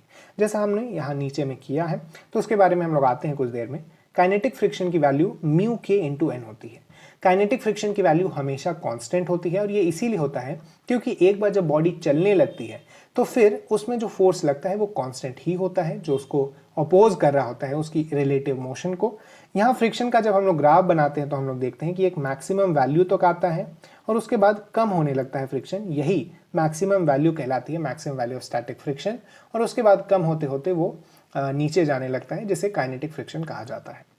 एंगल ऑफ रिपोज एक ऐसा एंगल है जब हम एक इंक्लाइंड प्लेन पर अगर एक ब्लॉक को रख दें तो एक ऐसा एंगल जहां पर रखने पर वो ब्लॉक स्लाइड करना शुरू हो जाए उसे एंगल ऑफ रिपोज कहते हैं। एंगल ऑफ रिपोज फाइंड करने के लिए जैसा मैंने आपको बताया एक फ्री बॉडी डायग्राम बना लेना चाहिए आपको। ये फ्री बॉडी डायग्राम क्या है कि मान लीजिए ये एंगल थीटा है तो यहाँ से ये एंगल भी थीटा ही आता है। ये देखिए ये 90 है तो ये 90 माइनस थीटा और फिर यहाँ से परपेंडिकुलर जब हम लोग ड्रॉ करेंगे तो ये थीटा हो जाएगा। इसे ही थीटा है और नीचे अगर mg फोर्स लग रहा है तो इसे हम mg cos थीटा और इस तरफ जो फोर्स लग रहा है उसे mg sin थीटा कह सकते हैं। बस उसी को आगे हम लोग डिराइव करते हैं कि mu into M G cos theta mu into normal is equal to M G sine theta. तो यहाँ से हमें मिलता है tan theta is equal to mu और tan inverse mu is equal to theta. अगला है सेंट्रीपेटल फोर्स। सेंट्रीपेटल फोर्स निकालने के लिए हमें, जैसा हमने ऊपर पढ़ा था, किसी सर्कुलर मोशन में AR होता है v²/r या फिर ω²r। सेंट्रीपेटल फोर्स के लिए सिर्फ उसे m से मल्टीप्लाई कर देना है। उस एक्सेलरेशन को जब आप मास से मल्टीप्लाई करेंगे तो आपको फोर्स मिल जाएगा। तो ma² या mω²r के बराबर होती है सेंट्रीपेटल फोर्स। अगला हम लोग आते हैं वर्क पावर एनर्जी पे। तो वर्क को डिफाइन करते हैं हम लोग फोर्स और डिस्प्लेसमेंट के डॉट प्रोडक्ट के साथ। इस वेक्टर रिप्रेजेंटेशन को आपको याद रखने की काफ़ी ज़रूरत है क्योंकि कई बार आप डायरेक्टली वेक्टोरियली ही इन्हें सॉल्व करके आसानी से आंसर निकाल सकते हैं। तो आपको अगर छोटे फॉर्म में वर्क निकालना हो तो आप लिख सकते हैं dw is equal to f.dr और अगर f कांस्टेंट है तो आप इसे इंटीग्रेशन से बाहर निकाल लीजिए वर्क कैलकुलेट करते वक्त। अगर f वेरिएबल है तो आप इंटीग्रेशन के अंदर ही रखते हुए उसको dr के साथ इंटीग्रेट करिए। वर्क का ऐसा यूनिट जूल होता है जिसे हम न्यूटन मीटर भी कह सकते हैं। फोर्स इनटू डिस्प्लेसमेंट होता है, इसीलिए इसे न्यूटन मीटर भी कहा जा सकता है। काइनेटिक एनर्जी की वैल्यू होती है हाफ mv², जैसा आपने पहले भी पढ़ा है। और अगर हम मोमेंटम को काइनेटिक एनर्जी के टर्म्स में लिखना चाहें तो वो होता है √2m/ke। आप आसानी से इसे डिराइव कर सकते हैं। आपको mv का वैल्यू निकालना है पोटेंशियल मोमेंटम के लिए और काइनेटिक एनर्जी की वैल्यू हाफ mv² दी हुई है। तो आप जब काइनेटिक एनर्जी को 2m से मल्टीप्लाई करते हैं तो आपको मिलता है m²v²। उसे रूट में ले लेने से आपको mv मिल जाता है जो कि मोमेंटम का वैल्यू होता है। उसके बाद है कि अगर आपको फाइनल और इनिशियल काइनेटिक एनर्जी दी हुई है या फिर अगर आपने कैलकुलेट की है तो आप work done on the system निकाल सकते हैं। किसी भी सिस्टम में जितना एक्सटर्नल वर्क और जितना इंटरनल वर्क हुआ है उसको आप difference of final and initial kinetic energy के रूप में लिख सकते हैं। ये चीज़ आपको याद रहनी चाहिए क्योंकि कई बार क्या होता है कि आप इससे ज़्यादा जल्दी क्वेश्चंस को हैंडल कर सकते हैं।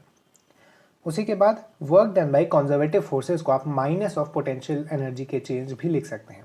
इसको भी याद रखने की कोशिश करें क्योंकि क्या होता है कि ग्रेविटेशन से रिलेटेड कई बार क्वेश्चंस में आप इस फॉर्मूले को यूज़ करके बिना मोशन के एनालिसिस में गए हुए इस चीज़ को लिख सकते हैं कि जैसे हम लोग जानते हैं ग्रेविटेशन, इलेक्ट्रोस्टैटिक फोर्स सब जो होता है ये सारे कंजर्वेटिव फोर्सेस हैं। तो इनमें जो वर्क होता है या इनके द्वारा जो वर्क होता है वो negative of change in potential energy के बराबर होता है। उसके बाद अगर आपको पोटेंशियल एनर्जी दी हुई है तो आप फोर्स कैसे निकालेंगे उस समय, मतलब कंजर्वेटिव फोर्स को पोटेंशियल एनर्जी से आपको अगर डिराइव करना हो, अगर आपको फोर्स निकालना हो पोटेंशियल एनर्जी का यूज़ करते हुए तो उसका पार्शियल डिफरेंशिएशन कर देना है आपको तीनों एक्सिस के अलॉन्ग। आपको हो सकता है एक्स वाई जेड तीनों के टर्म्स में दिया हुआ हो पोटेंशियल एनर्जी का फॉर्मूला या पोटेंशियल एनर्जी की इक्वेशन, तो आपको उसे पहले एक्स के रेस्पेक्ट में, फिर वाई के रेस्पेक्ट में और फिर जेड के रेस्पेक्ट में पार्शियली डिफ्रेंशिएट करके निकालना है और उसके सामने एक नेगेटिव साइन लगा देना है फोर्स को वैल्यू फाइंड करने के लिए। उसी के बाद अगर फोर्स अट्रैक्टिव होती है तो du by D x positive होता है और अगर फोर्स रिपल्सिव होती है तो du by D x negative होता है। ये आप याद रखें क्योंकि कई बार क्या होता है कि आपको ऐसे पोटेंशियल एनर्जी का फंक्शन दे दिया गया होगा और आपको फोर्स के बारे में, रिपल्सिव या अट्रैक्टिव नेचर के बारे में पूछा गया होगा, तो आप उस समय डायरेक्टली अट्रैक्टिव या रिपल्सिव बता सकते हैं अगर आपको पता हो पॉजिटिव है या negative du by D x. उसके बाद है इक्विलिब्रियम। इक्विलिब्रियम एक ऐसी कंडीशन होती है जहाँ पर एक ऑब्जेक्ट स्टेबल हो जाता है। यहाँ पर du by D x zero होगा हमेशा। ऐसा क्यों होता है? क्योंकि इक्विलिब्रियम के पोजीशन पर जो पोटेंशियल एनर्जी होती है वो मिनिमम होती है किसी भी ऑब्जेक्ट की। और आप अगर डिफरेंशिएशन पढ़ा होगा तो आपको पता होगा कि किसी भी चीज़ की मिनिमम या मैक्सिमम वैल्यू फाइंड करने के लिए आप उसके डिफरेंशियल को, मतलब फर्स्ट डेरिवेटिव को जीरो से इक्वेट कर देते हैं, तो आपको उस वैल्यू को मिनिमम या मैक्सिमम करने का मौका मिलता है। उसी के बेसिस पर हम लोग ये तीन वैल्यूज लिखते हैं, स्टेबल, अनस्टेबल और न्यूट्रल। स्टेबल इक्विलिब्रियम के लिए आप क्या करिए, एक बार फिर से du बाई डी एक्स को एक बार फिर से डिफ्रेंशिएट करिए तो आपको D square you by D x square मिलता है। और अगर ये वैल्यू जीरो से बड़ी है तो मतलब इक्विलिब्रियम स्टेबल है, क्योंकि ऐसी कंडीशंस में आपको क्या होता है कि du बाई डी एक्स का जो डिफ्रेंशिएशन होता है वो पॉजिटिव मिल जाता है। इसीलिए आप ध्यान रखें कि ऐसे इक्विलिब्रियम्स को स्टेबल इक्विलिब्रियम कहा जाता है। अनस्टेबल इक्विलिब्रियम में क्या होता है, इस इक्विलिब्रियम पोजीशन से अगर ऑब्जेक्ट को थोड़ा हिला दिया जाए तो वो वापस इस पोजीशन पर नहीं आएगा। न्यूट्रल इक्विलिब्रियम में क्या होता है कि अगर इस पोजीशन से थोड़ा आगे या पीछे कर दिया जाए तो वो उस आगे या पीछे वाली पोजीशन पर ही रह जाता है, मतलब वो कोई दूसरी इक्विलिब्रियम स्टेट को अचीव कर लेता है। ऐसे स्टेट्स को न्यूट्रल इक्विलिब्रियम कहा जाता है और यहाँ पर D square you by D x square की वैल्यू जीरो के बराबर होती है। अगला है स्प्रिंग। स्प्रिंग को अगर सीरीज में जोड़ा जाए तो उसकी जो के इक्विवेलेंट, मतलब स्प्रिंग कांस्टेंट की इक्विवेलेंट जो आती है वो आप इस तरह से समझ सकते हैं कि इलेक्ट्रिसिटी में रेजिस्टर्स की पैरेलल की जिस तरह से आती थी वैसी आती है। मतलब अगर सीरीज में जोड़ दिया जाए तो 1 by K equivalent is equal to 1 by K one plus 1 by K two करते करते 1 बाई के एन तक आपको लाना होगा। और अगर आपको पैरेलल में स्प्रिंग्स जुड़ी हुई हैं तो आपके इक्विवेलेंट इज इक्वल टू के वन प्लस के टू, जैसा रेजिस्टर्स के सीरीज में हमने किया था। तो मतलब यहाँ पर आपको उल्टे ढंग से अप्रोच करना है अगर आपको के इक्विवेलेंट निकालना है तो। उसके बाद है कंजर्वेशन ऑफ मैकेनिकल एनर्जी। तो अगर किसी भी सिस्टम पर एक्सटर्नल वर्क हो रहा है तो एक्सटर्नल वर्क दो ही ढंग में होता है, डेल्टा के प्लस डेल्टा यू। तो इसमें आपको ये समझना है कि डेल्टा के प्लस डेल्टा यू की वैल्यू ही वर्क, एक्सटर्नल वर्क के बराबर होती है। और इसमें एक स्पेशल केस तब होता है जब एक्सटर्नली कोई वर्क ना हो रहा हो, मतलब अगर पोटेंशियल एनर्जी काइनेटिक में या काइनेटिक एनर्जी पोटेंशियल में चेंज हो रही हो, तो उस केस में आपको लिखना होगा delta K is equal to minus of delta U, या फिर यहाँ पे इस माइनस साइन को इधर ले आएंगे तो minus of delta K is equal to delta U. ये केस स्पेसिफिकली थोड़ी हेल्प कर देता है आपको कुछ क्वेश्चंस में, तो इन केसेस के क्वेश्चंस को आप बनाने की थोड़ी कोशिश करिएगा। उसके बाद है पावर। पावर को डिफाइन किया जाता है D W by d T से, मतलब work done per unit time या फिर energy consumed per unit time के फॉर्म में इसे डिफाइन किया जाता है। इसी को थोड़ा जब आप सिंप्लीफाई करिएगा तो ये एफ डॉट वी के बराबर आपको दिखेगा। इसकी एसआई यूनिट होती है वॉट, जिसे जूल पर सेकंड भी कहते हैं, क्योंकि ये एनर्जी पर टाइम होता है इसीलिए इसकी यूनिट भी जूल पर सेकंड होती है। 1 हॉर्स पावर 746 वॉट के बराबर है। ये एक ट्रेडिशनल यूनिट है, पुराने ज़माने में इसे यूज़ किया जाता था हॉर्स पावर के फॉर्म में, तो उसे स्टैंडर्डाइज किया गया है 746, या फिर कई क्वेश्चंस में आप 750 लेकर भी बना सकते हैं। ये जनरली तब इस यूनिट का यूज़ किया जाता है जब हम इंजन्स की, मोटर्स की पावर के बारे में बात करते हैं, तो वहाँ आपको हॉर्स पावर का यूज़ करना होता है कैलकुलेशन करने के लिए। उसके बाद है 1 वॉट की वैल्यू 10 टू द पावर 7 अर्ग पर सेकेंड होती है। जैसा हम लोग जानते हैं, ये निकालने के लिए आपको बस कन्वर्ट कर देना होगा उसे उस यूनिट में। फिर है 1 किलोवाट आवर की value 3.6 into 10 to power 6 joule होती है। ये असल में जनरली यूज़ किया जाता है इलेक्ट्रिसिटी वगैरह नापने के लिए। इसे 1 यूनिट, आपने सुना होगा, आपका जब भी इलेक्ट्रिसिटी बिल आता है तो आपको आता होगा 500 यूनिट्स, 300 यूनिट्स, तो उसका मतलब यही है कि 1 किलोवाट के पावर को 1 घंटे तक जब चलाया जाता है तब जितनी एनर्जी कंज्यूम होती है वो होता है ये 1 किलोवाट आवर। उसके बाद है एफिशिएंसी। तो एफिशिएंसी का मतलब होता है output power by input power, जितना पावर उस मशीन के द्वारा बाहर निकाला जा रहा है बाय जितना पावर उस मशीन को दिया गया, इससे हम उस मशीन की एफिशिएंसी निकाल सकते हैं। जनरली आप देखिएगा 25-30% तक ही एफिशिएंसी जाती है, क्योंकि 100% एफिशिएंट मशीन बनाना पॉसिबल नहीं होता है। उसके बाद है सर्कुलर मोशन। सर्कुलर मोशन के बारे में हमने पहले भी थोड़ा पढ़ा है, यहाँ हम लोग फिर से उसको डिस्कस कर लेते हैं कि रेडियल एक्सेलरेशन, जैसा हम लोग जानते हैं आर ओमेगा स्क्वायर होता है, आर ओमेगा स्क्वायर या फिर वी स्क्वायर बाई आर भी कहते हैं इसे। ये नेगेटिव इसके आगे लगाया जाता है क्योंकि ये डायरेक्टेड होता है रेडियल डायरेक्शन की तरफ के ऑपोजिट। मान लीजिए ये एक सर्कल है, यहाँ पर इस वेक्टर को हम लोग कहेंगे रेडियल डायरेक्शन, और इसका जो एक्सेलरेशन होता है वो अंदर की तरफ होता है, इसीलिए इसे नेगेटिव साइन के साथ रिप्रेजेंट किया जाता है।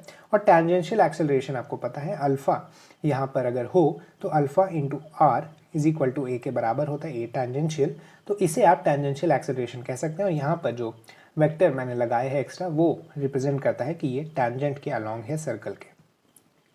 उसके बाद रेडियस ऑफ कर्वेचर, जैसा मैंने आपको पहले भी बताया था, रेडियस ऑफ कर्वेचर निकालने के लिए आप वी स्क्वायर बाई ए जो कि उस पॉइंट पर लग रहा है उसे यूज करें तो उसे आपको आर मिल जाता है उस पॉइंट के लिए।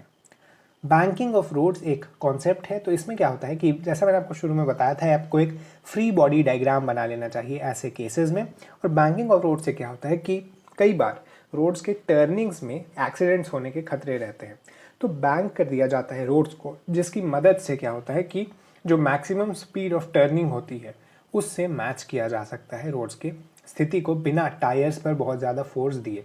तो इससे एक काफ़ी ये हेल्पफुल टेक्नोलॉजी है हम लोग कह सकते हैं, क्योंकि इसके एब्सेंस में जो टायर्स होते हैं वो घिस जाते हैं। तो इससे बचने के लिए बैंकिंग ऑफ रोड्स लगाई जाती है, ताकि उन जगहों पर रोड्स को थोड़ा ऊपर उठा दिया जाता है ग्राउंड लेवल से, ताकि वहाँ पर टर्निंग आसान हो सके। इसके साथ ही अगला है वर्टिकल सर्कल। वर्टिकल सर्कल एक ऐसा कॉन्सेप्ट है, मतलब अगर हम इस तरह से एक सर्कल बनाएं और यहाँ से किसी ऑब्जेक्ट को फेंकें तो क्या वो सर्कल पूरा करेगा या फिर नहीं, इससे रिलेटेड ये कॉन्सेप्ट है। तो इसमें अगर हमें सर्कल कंप्लीट कराना है तो नीचे कम से कम 5√5 फोर्स देनी होती है उस सर्कल उस ऑब्जेक्ट को, वेलोसिटी देनी होती है उस ऑब्जेक्ट को, तभी वो कंप्लीट सर्कल पूरा कर सकता है। लेकिन अगर यहाँ पर एक लोअर सपोर्ट भी है, मतलब किसी ट्यूब के अंदर अगर हम लोग उसे फेंकें तो हम √4GL से भी काम चला सकते हैं। इसे आप वर्क और एनर्जी के कॉन्सेप्ट से समझ सकते हैं कि हमें यहाँ 2L ऊपर जाना है या हमें यहाँ भी 2L ऊपर जाना है, तो हमें mg इंटू 2L की वैल्यू हाफ mv² के बराबर करनी होगी इस केस में। तो यहाँ से हम देख सकते हैं आसानी से v is equal to √4GL आ जाता है। यहाँ पर क्या दिक्कत होती है कि जो यहाँ ऊपर पहुँचने के बाद इस ऑब्जेक्ट को गिरने का खतरा रहता है। अगर हम √4GL से इसे फेंकेंगे तो यहाँ आते आते इसकी वेलोसिटी 0 हो जाएगी और 0 वेलोसिटी के साथ ये नीचे गिरना शुरू हो जाएगा। ये ना हो इसी के लिए कुछ और वेलोसिटी दी जाती है ताकि ये आगे भी कंटिन्यू करे और इस सर्कल को कंप्लीट कर सके। अगर हम थोड़ा ज़्यादा और थोड़ा कम देकर छोड़ देंगे या फिर अगर थोड़ा कम ही फोर्स हमने वेलोसिटी हमने इसे दिया तो ये यहाँ से ही प्रोजेक्टाइल मोशन करते हुए वापस आ जाएगा और इस तरह से ये सर्कल पूरा नहीं हो पाएगा, मतलब ये आधे सर्कल पर ही प्रोजेक्टाइल करना शुरू कर देगा। इस तरह के क्वेश्चंस भी आपसे पूछे जा सकते हैं। आपको बेसिक फंडामेंटल्स पर स्टिक करना है, तब आप इन क्वेश्चंस को आसानी से सॉल्व कर सकते हैं। हेलो स्टूडेंट्स, आज हम लोग करने जा रहे हैं हीट एंड थर्मोडायनेमिक्स। इस चैप्टर में जो हम लोग मेजर फोकस करेंगे वो कैलोरीमेट्री, थर्मल एक्सपेंशन के क्वेश्चंस पर करेंगे, लेकिन आपको थर्मोडायनेमिक्स के कॉन्सेप्ट्स भी पता होने चाहिए क्योंकि उनका यूज आप केमिस्ट्री में भी कर सकते हैं। तो वहां के भी क्वेश्चंस अगर आते हैं तो आप उन्हें आसानी से सॉल्व कर सकते हैं। तो चलिए शुरू करते हैं। सबसे पहले कैलोरीमेट्री। कैलोरीमेट्री का मतलब होता है कि आपको दो सॉल्यूशंस दे दिए जाएंगे, उनके टेम्परेचर्स दे दिए जाएंगे और आपको ये फाइंड करना होगा कि जब उन दोनों को मिक्स किया जाए तो वो किस टेम्परेचर पर आएंगे, कितनी एनर्जी लूज या गेन करके आएंगे। तो उन सभी चीज़ों को हम लोग इस टॉपिक के अंदर पढ़ते हैं। इसका जो बेसिक फंक्शनिंग का प्रिंसिपल होता है वो होता है कि heat gained is equal to heat loss या फिर energy gained is equal to energy lost. इसके साथ ही जो बेसिक चीज़ें इसमें है वो है कि एक कैलोरी की वैल्यू 4.2 जूल के बराबर होती है।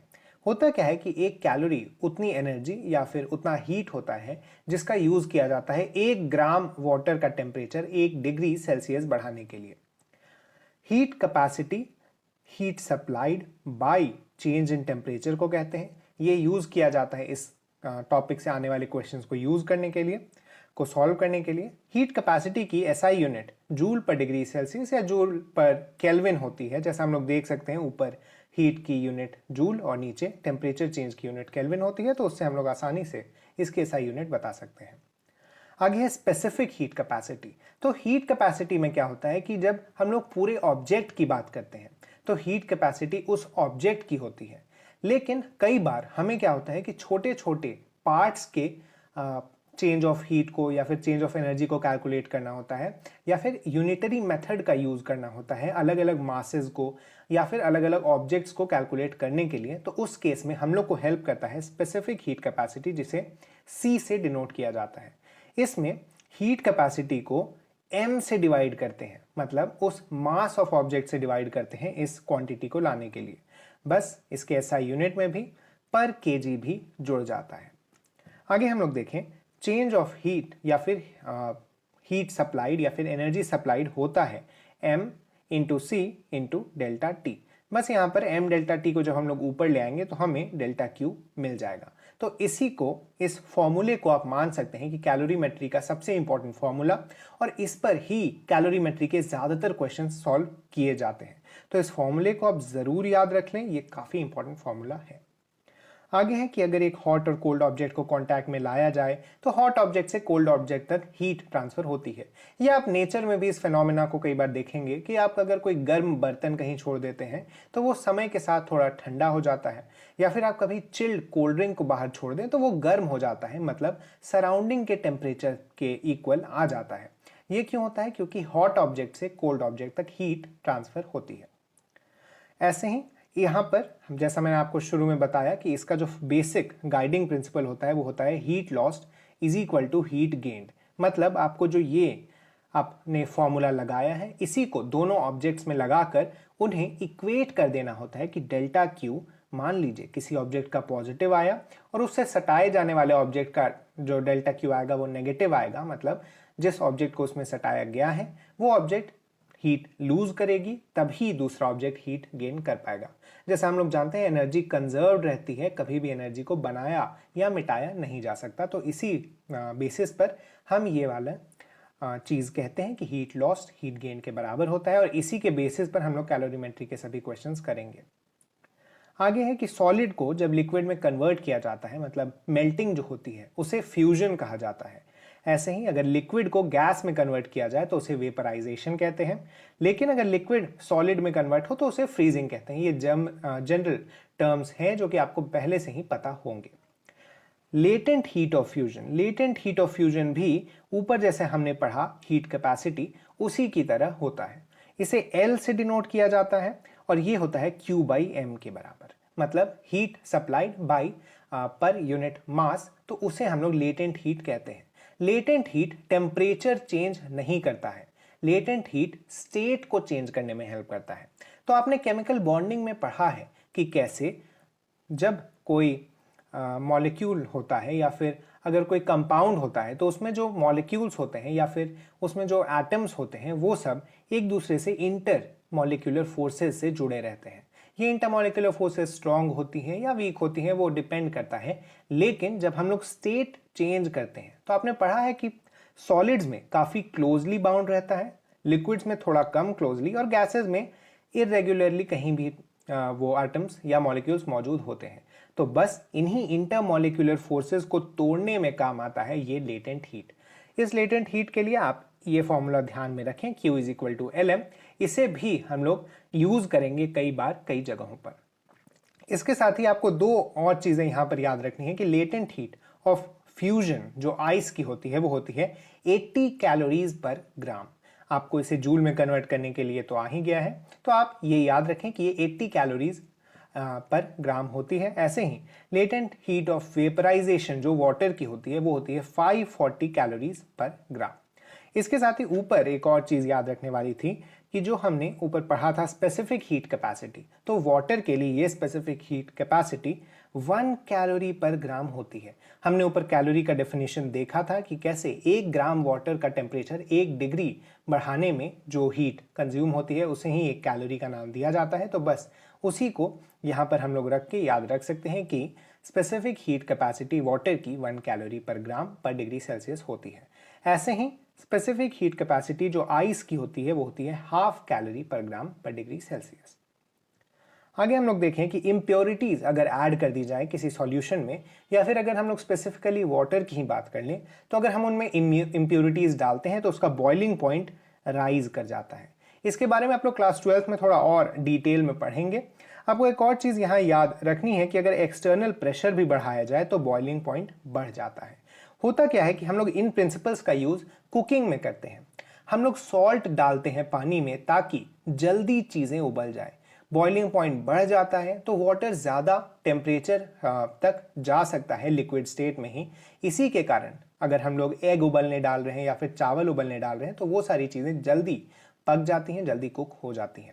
ऐसे ही प्रेशर बढ़ाने का भी यूज़ हम लोग प्रेशर कुकर्स के प्रिंसिपल में, या फिर खाने को जब हम लोग ढक्कन डाल कर पकाते हैं तो उन जगहों पर इस प्रिंसिपल का यूज़ किया जाता है कि बॉइलिंग पॉइंट बढ़ जाने से कुकिंग फास्टर हो जाती है। आगे हम लोग देखें कि थर्मल एक्सपेंशन। तो थर्मल एक्सपेंशन होता क्या है कि जब हम लोग हीट प्रोवाइड करते हैं चीज़ों को तो उसके कारण चीज़ें एक्सपैंड करने लगती हैं। इस प्रिंसिपल को आपने देखा होगा कि जब हम लोग रेल की पटरियां बिछाते हैं तो वहां पर कुछ स्पेस छोड़ी जाती है ताकि गर्मी के मौसम में जब ये पटरियां एक्सपैंड करें तो उसके कारण कोई एक्सीडेंट ना हो जाए।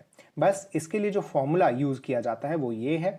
इन तीनों को आपको याद रखना चाहिए कि जो लेंथ होती है न्यू लेंथ, उसे हम लोग लिख सकते हैं old length into 1 plus alpha delta T.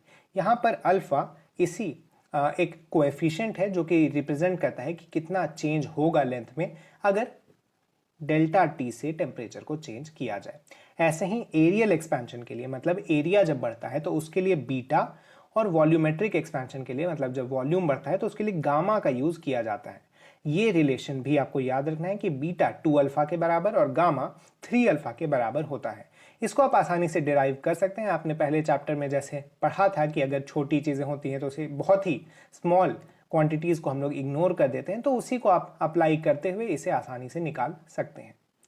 आगे हम लोग देखें कि अगर लिक्विड्स में हमें वॉल्यूमेट्रिक एक्सपेंशन निकालना हो तो उसमें लिक्विड की एक्सपेंशन माइनस कंटेनर की एक्सपेंशन करनी होती है। होता क्या है, मान लीजिए हम लोग लिक्विड, जैसा आपको पता है लिक्विड को स्टोर किया जाता है कंटेनर्स में और वो उसी की शेप ले लेती है। तो जब हम लोग इसे हीट करते हैं तो लिक्विड तो एक्सपैंड होगा ही, लेकिन टेम्परेचर बढ़ने के कारण ये जो कंटेनर है जिसमें ये लिक्विड स्टोर किया जा रहा है वो भी एक्सपैंड कर जाता है। तो हमें उस एक्सपेंशन को भी ध्यान में रखना होता है। इसीलिए हमें delta we of liquid minus delta we of container करना पड़ता है, ये समझने के लिए कि लिक्विड आखिर असल में कितना एक्सपैंड कर रहा है वॉल्यूम में। इसे यूज किया जाता है हाइट कितना बढ़ जाए लिक्विड का, ये सारी चीजें फाइंड करने में। तो वो आप क्वेश्चन के हिसाब से उसे अप्लाई करके देख सकते हैं। ऐसे ही अगला है टेम्परेचर का इफेक्ट पेंडुलम पर क्या होता है। तो आप इस फॉर्मूले को डायरेक्टली याद रख सकते हैं कि delta T is equal to half alpha delta theta. यहाँ पर क्योंकि टेम्परेचर टाइम पीरियड को डिनोट कर रहा है तो यहाँ पर डेल्टा थीटा से हम लोग रिप्रेजेंट कर देते हैं चेंज इन टेम्परेचर को। अब बस ये याद रखें कि half into alpha into delta theta into T हो जाता है जो चेंज इन टाइम पीरियड हो रहा है वो। उसके बाद है कि हीट ट्रांसफर। तो जैसा मैंने आपको बताया कि हॉट से कोल्ड ऑब्जेक्ट्स तक हीट ट्रांसफर होता है। हीट ट्रांसफर के लिए आपने पहले भी 3 मेजर प्रोसेसेस पढ़े थे, कंडक्शन, कन्वेक्शन और रेडिएशन। तो यहाँ पर कंडक्शन के जो लॉज होते हैं वो इलेक्ट्रिसिटी से बहुत ही ज़्यादा मिलते जुलते हैं। D q by d T, यहाँ पर हम लोग इसे हीट करंट का नाम देते हैं। मतलब जो हीट का ट्रांसफर होता है उसे हम लोग इलेक्ट्रिसिटी के ट्रांसफर के जैसा ही समझ लेते हैं और इसीलिए इसे d q by d t के रूप में रिप्रेजेंट किया जाता है। K a by l into delta t. Delta t यहाँ पर चेंज इन टेम्परेचर या फिर डिफरेंस इन टेम्परेचर है। इसी को हम लोग थोड़ा बेहतर ढंग से लिखें तो delta T by L by के ए, और ये एल बाई के ए हमें थर्मल रेजिस्टेंस दे देता है। जैसा हम लोग जानते हैं V is equal to I R, हमें ओम्स लॉ से पता है, और I is equal to V by R होता है। सेम चीज हम यहाँ पर पोटेंशियल डिफरेंस के बदले टेम्परेचर डिफरेंस को समझ सकते हैं, और रेजिस्टेंस जो होता है उसके लिए L बाई के ए का फॉर्मूला यूज कर सकते हैं। वैसे थर्मल रेजिस्टेंस कहा जाता है अगर आपको जो लॉज इलेक्ट्रिसिटी में अप्लाई करने मैंने बताया था कुछ वीडियोस पहले, उन्हीं लॉज को आप इस थर्मल कंडक्शन में भी अप्लाई कर सकते हैं और उसके थ्रू आप जो वहां पर लॉज आपने पढ़े थे उन्हें अप्लाई करके कुछ क्वेश्चन को काफ़ी आसानी से आप कर सकते हैं। किरचॉफ्स लॉ जैसे लॉज भी यहाँ पर अप्लाई हो जाते हैं कहीं कहीं, और करंट लॉ यहाँ पर अप्लाई करने में काफ़ी मदद मिलती है आपको अगर आप उन्हें क्वेश्चंस में लगाएंगे तो। उसके बाद है रेडिएशन। तो रेडिएशन होता है ईएम वेव्स, मतलब इलेक्ट्रोमैग्नेटिक वेव्स के फॉर्म में। तो रेडिएशन के लिए किसी भी बॉडी पर जब कोई हीट इंसिडेंट हो रही है तो उसका तीन चीज हो सकता है, या तो वो रिफ्लेक्ट हो जाएगी, या तो वो अब्जॉर्ब हो जाएगी, या फिर वो ट्रांसमिट हो जाएगी बॉडी के अंदर। तो उन्हीं तीनों को ऐड करके 1 आता है वैल्यू, मतलब R प्लस ए प्लस टी। R होती है रिफ्लेक्टिविटी, A होती है एब्जॉर्प्टिविटी और T होती है ट्रांसमिटिविटी। तो इन तीनों चीज़ों को ऐड करके आपको 1 की वैल्यू मिल जाएगी। आता कैसे है ये कि एब्जॉर्प्टिविटी होती है QA बाई QI, ट्रांसमिटिविटी होती है QT बाई QI और रिफ्लेक्टिविटी होती है QR बाई QI। तो जब आप इन तीनों को ऐड करेंगे तो आपको मिलेगा QR plus QA plus QT by QI। तो जैसा हम लोग जानते हैं कि एनर्जी कंजर्व्ड रहती है हमेशा, यहां से एनर्जी गायब तो होगी नहीं, या तो रिफ्लेक्ट, या तो ट्रांसमिट, या फिर अब्जॉर्ब हो जाएगी। तो बस उसी तीनों में ये डिवाइड होगा, तो इस तीनों का सम आ जाएगा QI। तो हम यहां से QI और QI को काट के 1 लिख सकते हैं। बस आपको ये चीजें याद रखनी है। उसी में ब्लैक बॉडी, एक बॉडी को तब कहा जाता है जब उस पर पड़ने वाली सभी हीट या सभी एनर्जी को वो अब्जॉर्ब कर ले, उसके लिए A1 हो जाता है। ब्लैक बॉडी रेडिएशन हम लोग पढ़ते हैं रेडिएशन के फॉर्म में, क्योंकि ये थोड़ा आसान कर देता है इन चीज़ों को एनालाइज करना। ब्लैक बॉडी रेडिएशन में जो एनर्जी रेडिएटेड होती है उसे हम 1/a इंटू dq/dt कर सकते हैं। वो होता है sigma into T⁴ minus T0⁴। T0 यहाँ पर सराउंडिंग की टेम्परेचर है, आपको सिग्मा का वैल्यू याद रखना है 6 into 10⁻⁻8।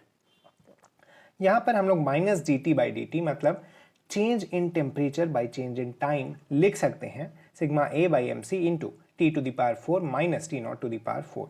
Newton's law of cooling क्या कहता है कि जो ये चेंज इन टेम्परेचर हो रहा है विथ टाइम, वो डायरेक्टली प्रोपोर्शनल होता है डिफरेंस ऑफ टेम्परेचर सराउंडिंग के और बॉडी के। आपने ये चीज़ देखी भी होगी कि जब कोई बॉडी बहुत ज़्यादा गर्म होती है तो उसे ठंडाने में कम टाइम लगता है। मतलब जो चेंज इन टेम्परेचर, मान लीजिए कोई बॉडी 100 डिग्रीज पर है तो उसको 50 डिग्रीज में आने में जितना समय लगेगा वो काफ़ी कम होता है एज कंपेयर टू किसी बॉडी को 20 डिग्री से 10 डिग्री आने में। तो बस इसी प्रिंसिपल को आप याद रख सकते हैं कि इसे ही न्यूटन्स लॉ ऑफ कूलिंग कहा जाता है कि जो डिफरेंस ऑफ टेम्परेचर होता है सराउंडिंग और बॉडी के बीच में, उसके डायरेक्टली प्रोपोर्शनल होता है हीट लॉस का रेट। इसके बाद है थर्मोडायनेमिक्स से रिलेटेड जो कॉन्सेप्ट्स हैं हीट के। तो थर्मोडायनेमिक्स में आपको समझना होगा कि हम लोग 3 चीज़ों को डिफाइन करते हैं, सिस्टम, सराउंडिंग और उन दोनों के बीच बाउंड्री। अगर हम सिस्टम को डिफाइन करें तो वो 3 तरह से कर सकते हैं, ओपन, क्लोज और आइसोलेटेड। ओपन में क्या होता है कि जो सिस्टम और सराउंडिंग है उसके बीच मैटर और एनर्जी दोनों का एक्सचेंज होता है। क्लोज में मैटर का एक्सचेंज नहीं होता, सिर्फ एनर्जी एक्सचेंज होती है, जबकि आइसोलेटेड सिस्टम में मैटर और एनर्जी दोनों का एक्सचेंज नहीं होता है। तो ये 3 चीजें आप याद रखें। थर्मोडायनेमिक्स के अगर थ्योरेटिकल क्वेश्चंस आते हैं तो वो यहां से आने के चांसेस थोड़े ज्यादा हैं। ऐसे ही PV = nRT, आपको आइडियल गैस का इक्वेशन पता ही है। इससे P को हम लोग ρRT/m लिख सकते हैं। रो यहाँ पर डेंसिटी है। अगर आपको डेंसिटी को भी अगर इस फॉर्म में कभी रिप्रेजेंट करने आ जाए तो डेंसिटी को भी आप PM/RT लिख सकते हैं। तो इसको आप याद रखें कि अगर आपको डेंसिटी का भी इस फॉर्म में रिप्रेजेंट करनी हो तो आप इस तरह से कर सकते हैं। उसके बाद है वर्क डन। वर्क डन हम लोग फिजिक्स और केमिस्ट्री में थोड़ा अलग ढंग से डिफाइन करते हैं। बाद में जो चीज़ें होती हैं वो सिमिलर ही हो जाती हैं थर्मोडायनेमिक्स में, पर आपको केमिस्ट्री वाला थर्मोडायनेमिक्स में किसी और लेक्चर में लूंगा। अभी आपको समझना है कि फिजिक्स में जब हम लोग वर्क को डिफाइन करते हैं तो वो होता है P × dV, मतलब चेंज इन वॉल्यूम। अगर P वॉल्यूम के साथ चेंज हो रहा है तो हम उसे इस इंटीग्रेशन के अंदर ही रखते हैं। अगर P कांस्टेंट है तो P बाहर आ जाएगा और बस हम ΔV से मल्टीप्लाई कर देंगे उसको। यहाँ पर एक्सपेंशन होने पर पॉजिटिव वर्क माना जाता है और कंप्रेशन होने पर नेगेटिव वर्क माना जाता है। केमिस्ट्री में इसका उल्टा होता है, एक्सपेंशन को नेगेटिव और कंप्रेशन को पॉजिटिव वर्क माना जाता है। लेकिन हम यहाँ पर जो हमें फिजिक्स में पढ़ना है अभी हम उसे ही लेकर चलेंगे। उसके बाद है किसी भी साइक्लिक प्रोसेस में जो वर्क डन होता है वो उस कर्व के एरिया से हम लोग निकाल सकते हैं। मान लीजिए एक इस तरह से साइकिल बनाया गया, तो इसका जो वर्क डन होगा वो पाई आर स्क्वायर के बराबर होगा, क्योंकि ये एक सर्कल है। इसमें हम लोग को पॉजिटिव या नेगेटिव वर्क फाइंड करने के लिए ये रूल लगाना है कि अगर क्लॉकवाइज वर्क हो रहा है तो वो पॉजिटिव, और अगर एंटी क्लॉकवाइज वर्क हो रहा है तो वो नेगेटिव वर्क कहलाता है। ऐसे ही डिग्री ऑफ फ्रीडम हम लोग डिफाइन करते हैं गैसेस के लिए, जिसमें मोनो एटॉमिक गैसेस का degree of freedom 3, di atomic का डिग्री ऑफ फ्रीडम 5 और पॉली एटॉमिक गैसेस का डिग्री ऑफ फ्रीडम 6 होता है। डिग्री ऑफ फ्रीडम डिफाइन करने का एक पर्पस ये भी होता है कि हम लोग लॉ ऑफ इक्वी पार्टीशन इसी के बेसिस पर देते हैं। तो हम लोग किसी भी गैस के पोटेंशियल एनर्जी को डिफाइन कर सकते हैं kT/2 into degree of freedom से। यहाँ पर एक मॉलिक्यूल के डिग्री ऑफ फ्रीडम को डिफाइन किया गया है। आप लोग जब आगे गैसेस में पढ़ेंगे तो आपको दिखेगा कि हम लोग जब ideal gases, mono atomic ideal gases लेते हैं तो वहाँ पर हम लोग 3 kT/2 से रिप्रेजेंट करते हैं उनकी पोटेंशियल एनर्जी को। तो ये चीज़ आप याद रखें कि डिग्री ऑफ फ्रीडम को हम लोग इस काम के लिए यूज़ करते हैं। उसके बाद है स्पेसिफिक हीट। हमने ऊपर भी बात की थी कैलोरीमेट्री में, हमें यहाँ थर्मोडायनेमिक्स में भी स्पेसिफिक हीट की बात करनी है, तो यहाँ पर भी C की वैल्यू वही होती है Q/m डेल्टा T, और अगर हम लोग थोड़ा इसे डिफरेंशियल फॉर्म में लिखें तो 1/m इंटू dQ/dt से कहा जाता है। मोलर स्पेसिफिक हीट क्या होता है? जब हम लोग m के मतलब मास के टर्म्स में नहीं बल्कि नंबर ऑफ मोल्स के टर्म में डिफाइन करें तो इसे मोलर स्पेसिफिक हीट कहा जाता है। ये होता है 1/n इंटू dQ/dt। यहां पर दो और चीजें होती हैं, कांस्टेंट वॉल्यूम और कांस्टेंट प्रेशर पर specific heat capacity. Constant pressure पर जो स्पेसिफिक हीट कैपेसिटी होती है उसे Cp के नाम से रिप्रेजेंट किया जाता है, और कांस्टेंट वॉल्यूम पर जो स्पेसिफिक हीट कैपेसिटी होती है उसे Cv के नाम से रिप्रेजेंट किया जाता है। अगला हम लोग आते हैं first law of thermodynamics. First law of thermodynamics कहता है कि हीट या फिर एनर्जी जो सप्लाइड होती है वो change in potential energy plus work done के बराबर होती है। केमिस्ट्री जब आप पढ़ेंगे तो आपको थोड़ा सा अलग फॉर्म वहां पर मिलता है, वो चेंजेस आ जाते हैं क्योंकि हम वहां पर वर्क को अलग ढंग से डिफाइन करते हैं। इसीलिए अभी आप फिजिक्स के लिए याद रखें, या फिर आप किसी एक को भी याद रख सकते हैं कि Q is equal to delta U plus W, मतलब हीट या energy supplied is equal to potential energy plus work done. इसी को थोड़ा डिफरेंशियल फॉर्म में अगर हम लोग लिखें तो dq is equal to du plus dw भी लिख सकते हैं। Efficiency of a cyclic process क्या होता है कि work done in a cycle by heat supplied in a cycle. यहां पर क्या होता है कि हीट जितनी सप्लाई हो रही है उसके मुकाबले वर्क डन हमें निकालना होता है। आप जब इसे सॉल्व करेंगे इनके क्वेश्चंस को तो आपको मिलेगा कि कई जगहों पर हीट सप्लाइड नेगेटिव आ जाती है, मतलब हीट जो होता है वो नेगेटिव आ जाता है, तो हमें उन टर्म्स को छोड़ देना होता है। इस एग्जांपल को हम लोग बाद में लेंगे। हमें बस पॉजिटिव वाले, जैसे अगर आप H का कॉलम बना के उसके नीचे लिखना शुरू करेंगे तो हमें बस पॉजिटिव वाले टर्म्स को जोड़कर उनके रेस्पेक्ट में निकालना होता है ये चीज, क्योंकि जब नेगेटिव आता है H या फिर Q अगर नेगेटिव आ जाए तो हम वहां पर हीट सप्लाइड नहीं मानते, हम उसे हीट रिजेक्टेड मानते हैं। मतलब वहां पर हीट सप्लाई नहीं की गई सिस्टम के अंदर, वो हीट सिस्टम से निकली है और उसे नहीं माना जाता है एफिशिएंसी को कैलकुलेट करते वक्त। अगला है आइसोथर्मल प्रोसेस। तो आइसोथर्मल जैसा आपको नाम से ही पता चल रहा है, आइसो और थर्मल मतलब सेम टेम्परेचर पर। यहां पर चेंज इन टेम्परेचर नहीं होता, इसके कारण पोटेंशियल एनर्जी भी चेंज नहीं होती है सिस्टम की, और Q is equal to W. ऊपर वाले इक्वेशन में अगर हम लोग du को जीरो कर दे तो Q is equal to W आता है। यहां पर प्रेशर को हम लोग डिफाइन करते हैं P is equal to minus v dP/dV।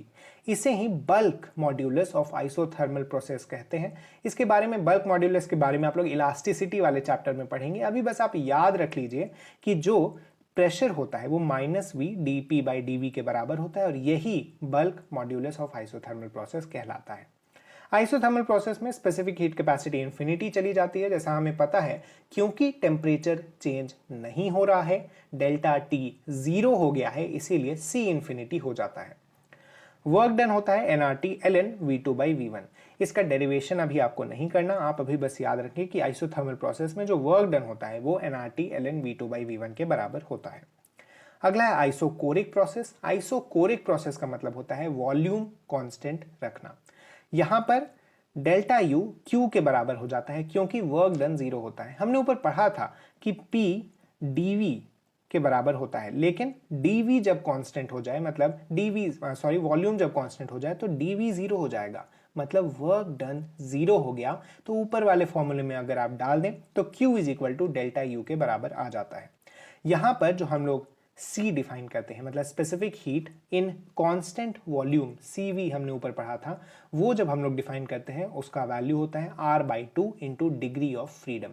तो डिग्री ऑफ फ्रीडम की काम आप यहां पर भी देख सकते हैं कि कैसे वो हमें आइसोकोरिक प्रोसेस में C को, मतलब स्पेसिफिक हीट कैपेसिटी को डिफाइन करने में हेल्प कर रहा है।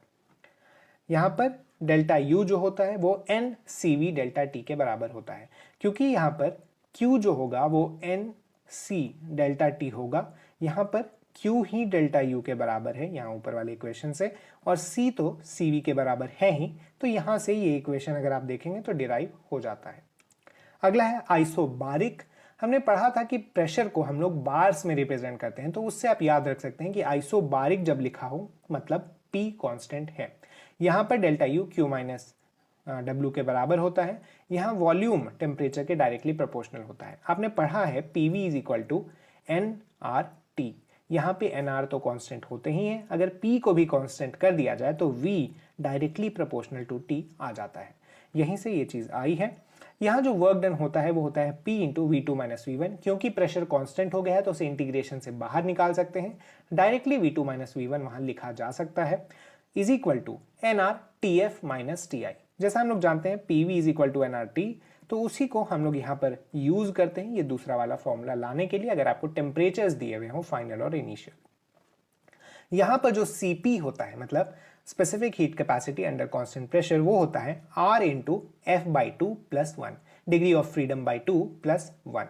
तो यहां से हम लोग एक और चीज देख सकते हैं कि CP CV से बड़ा होता है और CP minus CV is equal to R होता है हमेशा। यहां पर हम लोग एक और कांस्टेंट डिफाइन करते हैं गामा। गामा का वैल्यू होता है CP बाई CV। गामा हमें आगे काम देगा अगले प्रोसेस पर। ए डायबिटिक जिसे कहते हैं, एडियाबेटिक भी इसे कहा जाता है, इसका प्रोनाउंसिएशन आप देख लीजिएगा। तो इस प्रोसेस में क्या होता है कि जो हीट सप्लाइड होती है वो जीरो हो जाती है। ऊपर हमने देखा था एक बार चेंज इन प्रेशर को जीरो करके, चेंज इन वॉल्यूम को जीरो करके, चेंज इन टेम्परेचर को जीरो करके, इस प्रोसेस में हम हीट सप्लाइड को ही जीरो कर देते हैं, मतलब जैसा सिस्टम है वैसा ही रहेगा। यहां पर तीन चीजें कांस्टेंट के बराबर आती हैं, PV to the power gamma, gamma की वैल्यू हमने ऊपर डिफाइन की है, P1 minus gamma T to the power gamma, और TV to the power gamma minus 1। ये तीनों कांस्टेंट हो जाते हैं जब हीट सप्लाई नहीं होती है किसी भी सिस्टम में। तो यहीं पर वर्क डन हो जाता है PI/VI minus PF/VF by gamma minus 1।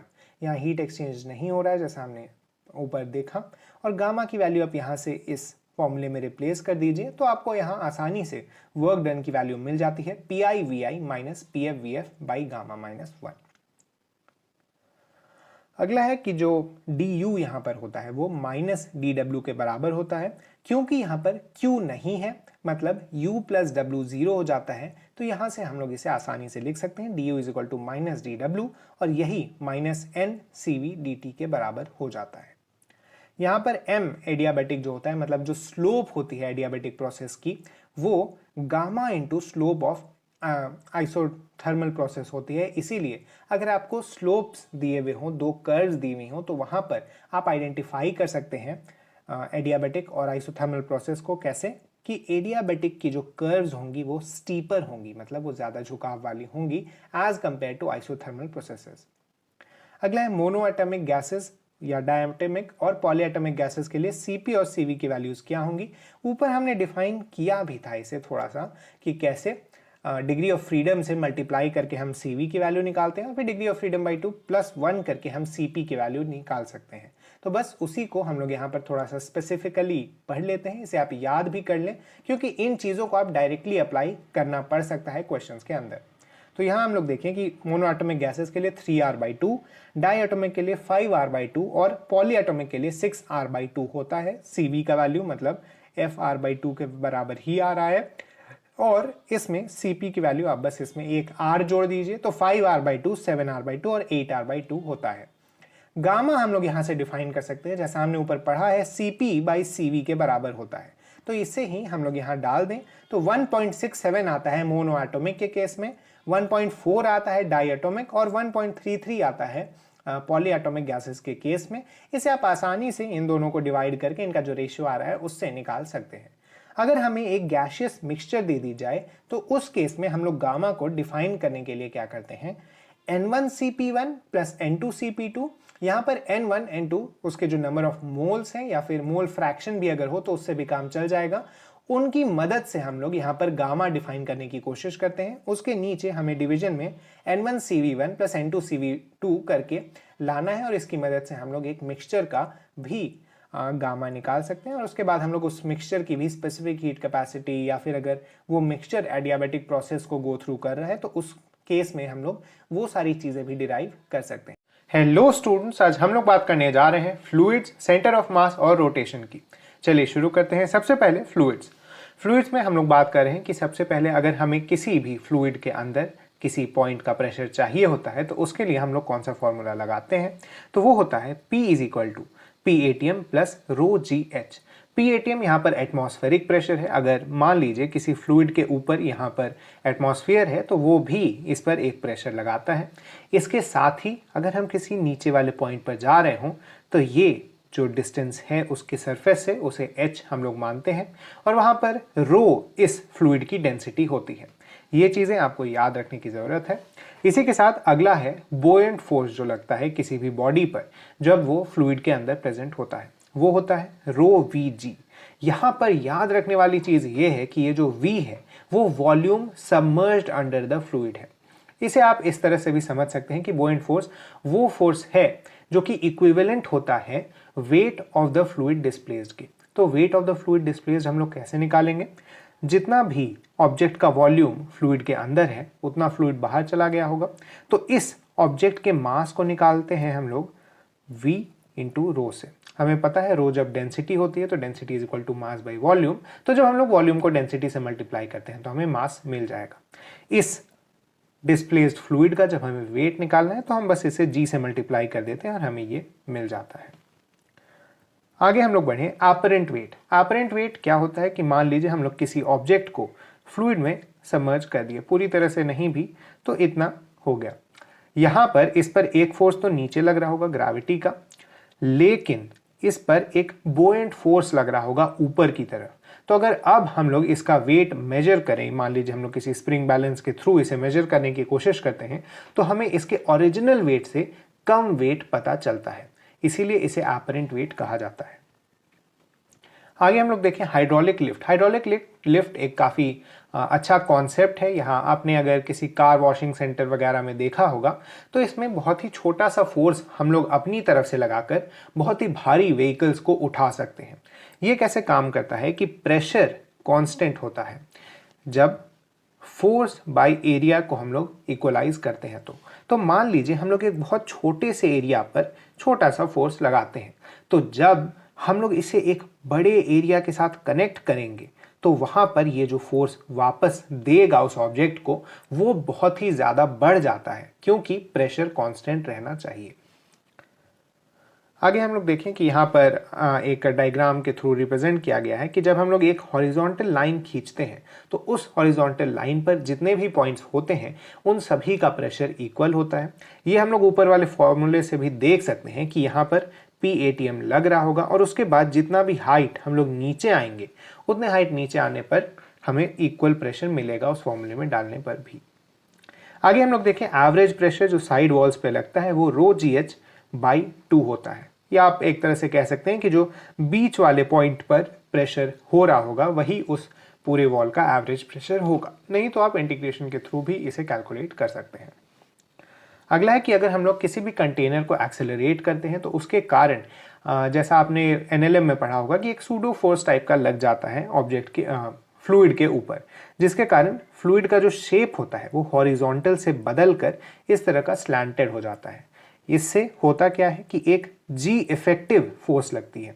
जैसा हमने NLM में पढ़ा था कि सूडो फोर्स जब भी हम लोग लगाएंगे, मान लीजिए ये A से आगे चल रहा है, तो जब हम लोग इसे ऑब्जर्व करेंगे तो हमें लगेगा कि इस पर एक फोर्स पीछे लग रहा है, जिसके कारण इस फ्लूइड का जो G के साथ साथ एक एक्सेलरेशन इस साइड भी है, और उसको जब हम लोग हाइपोटेन्यूज का फॉर्मूला जैसे हम लोग पाइथागोरस थ्योरम से निकाल सकते हैं, उसके थ्रू अगर हम लोग जी इफेक्टिव निकालना चाहें तो हमें वो √g² + a² मिलता है।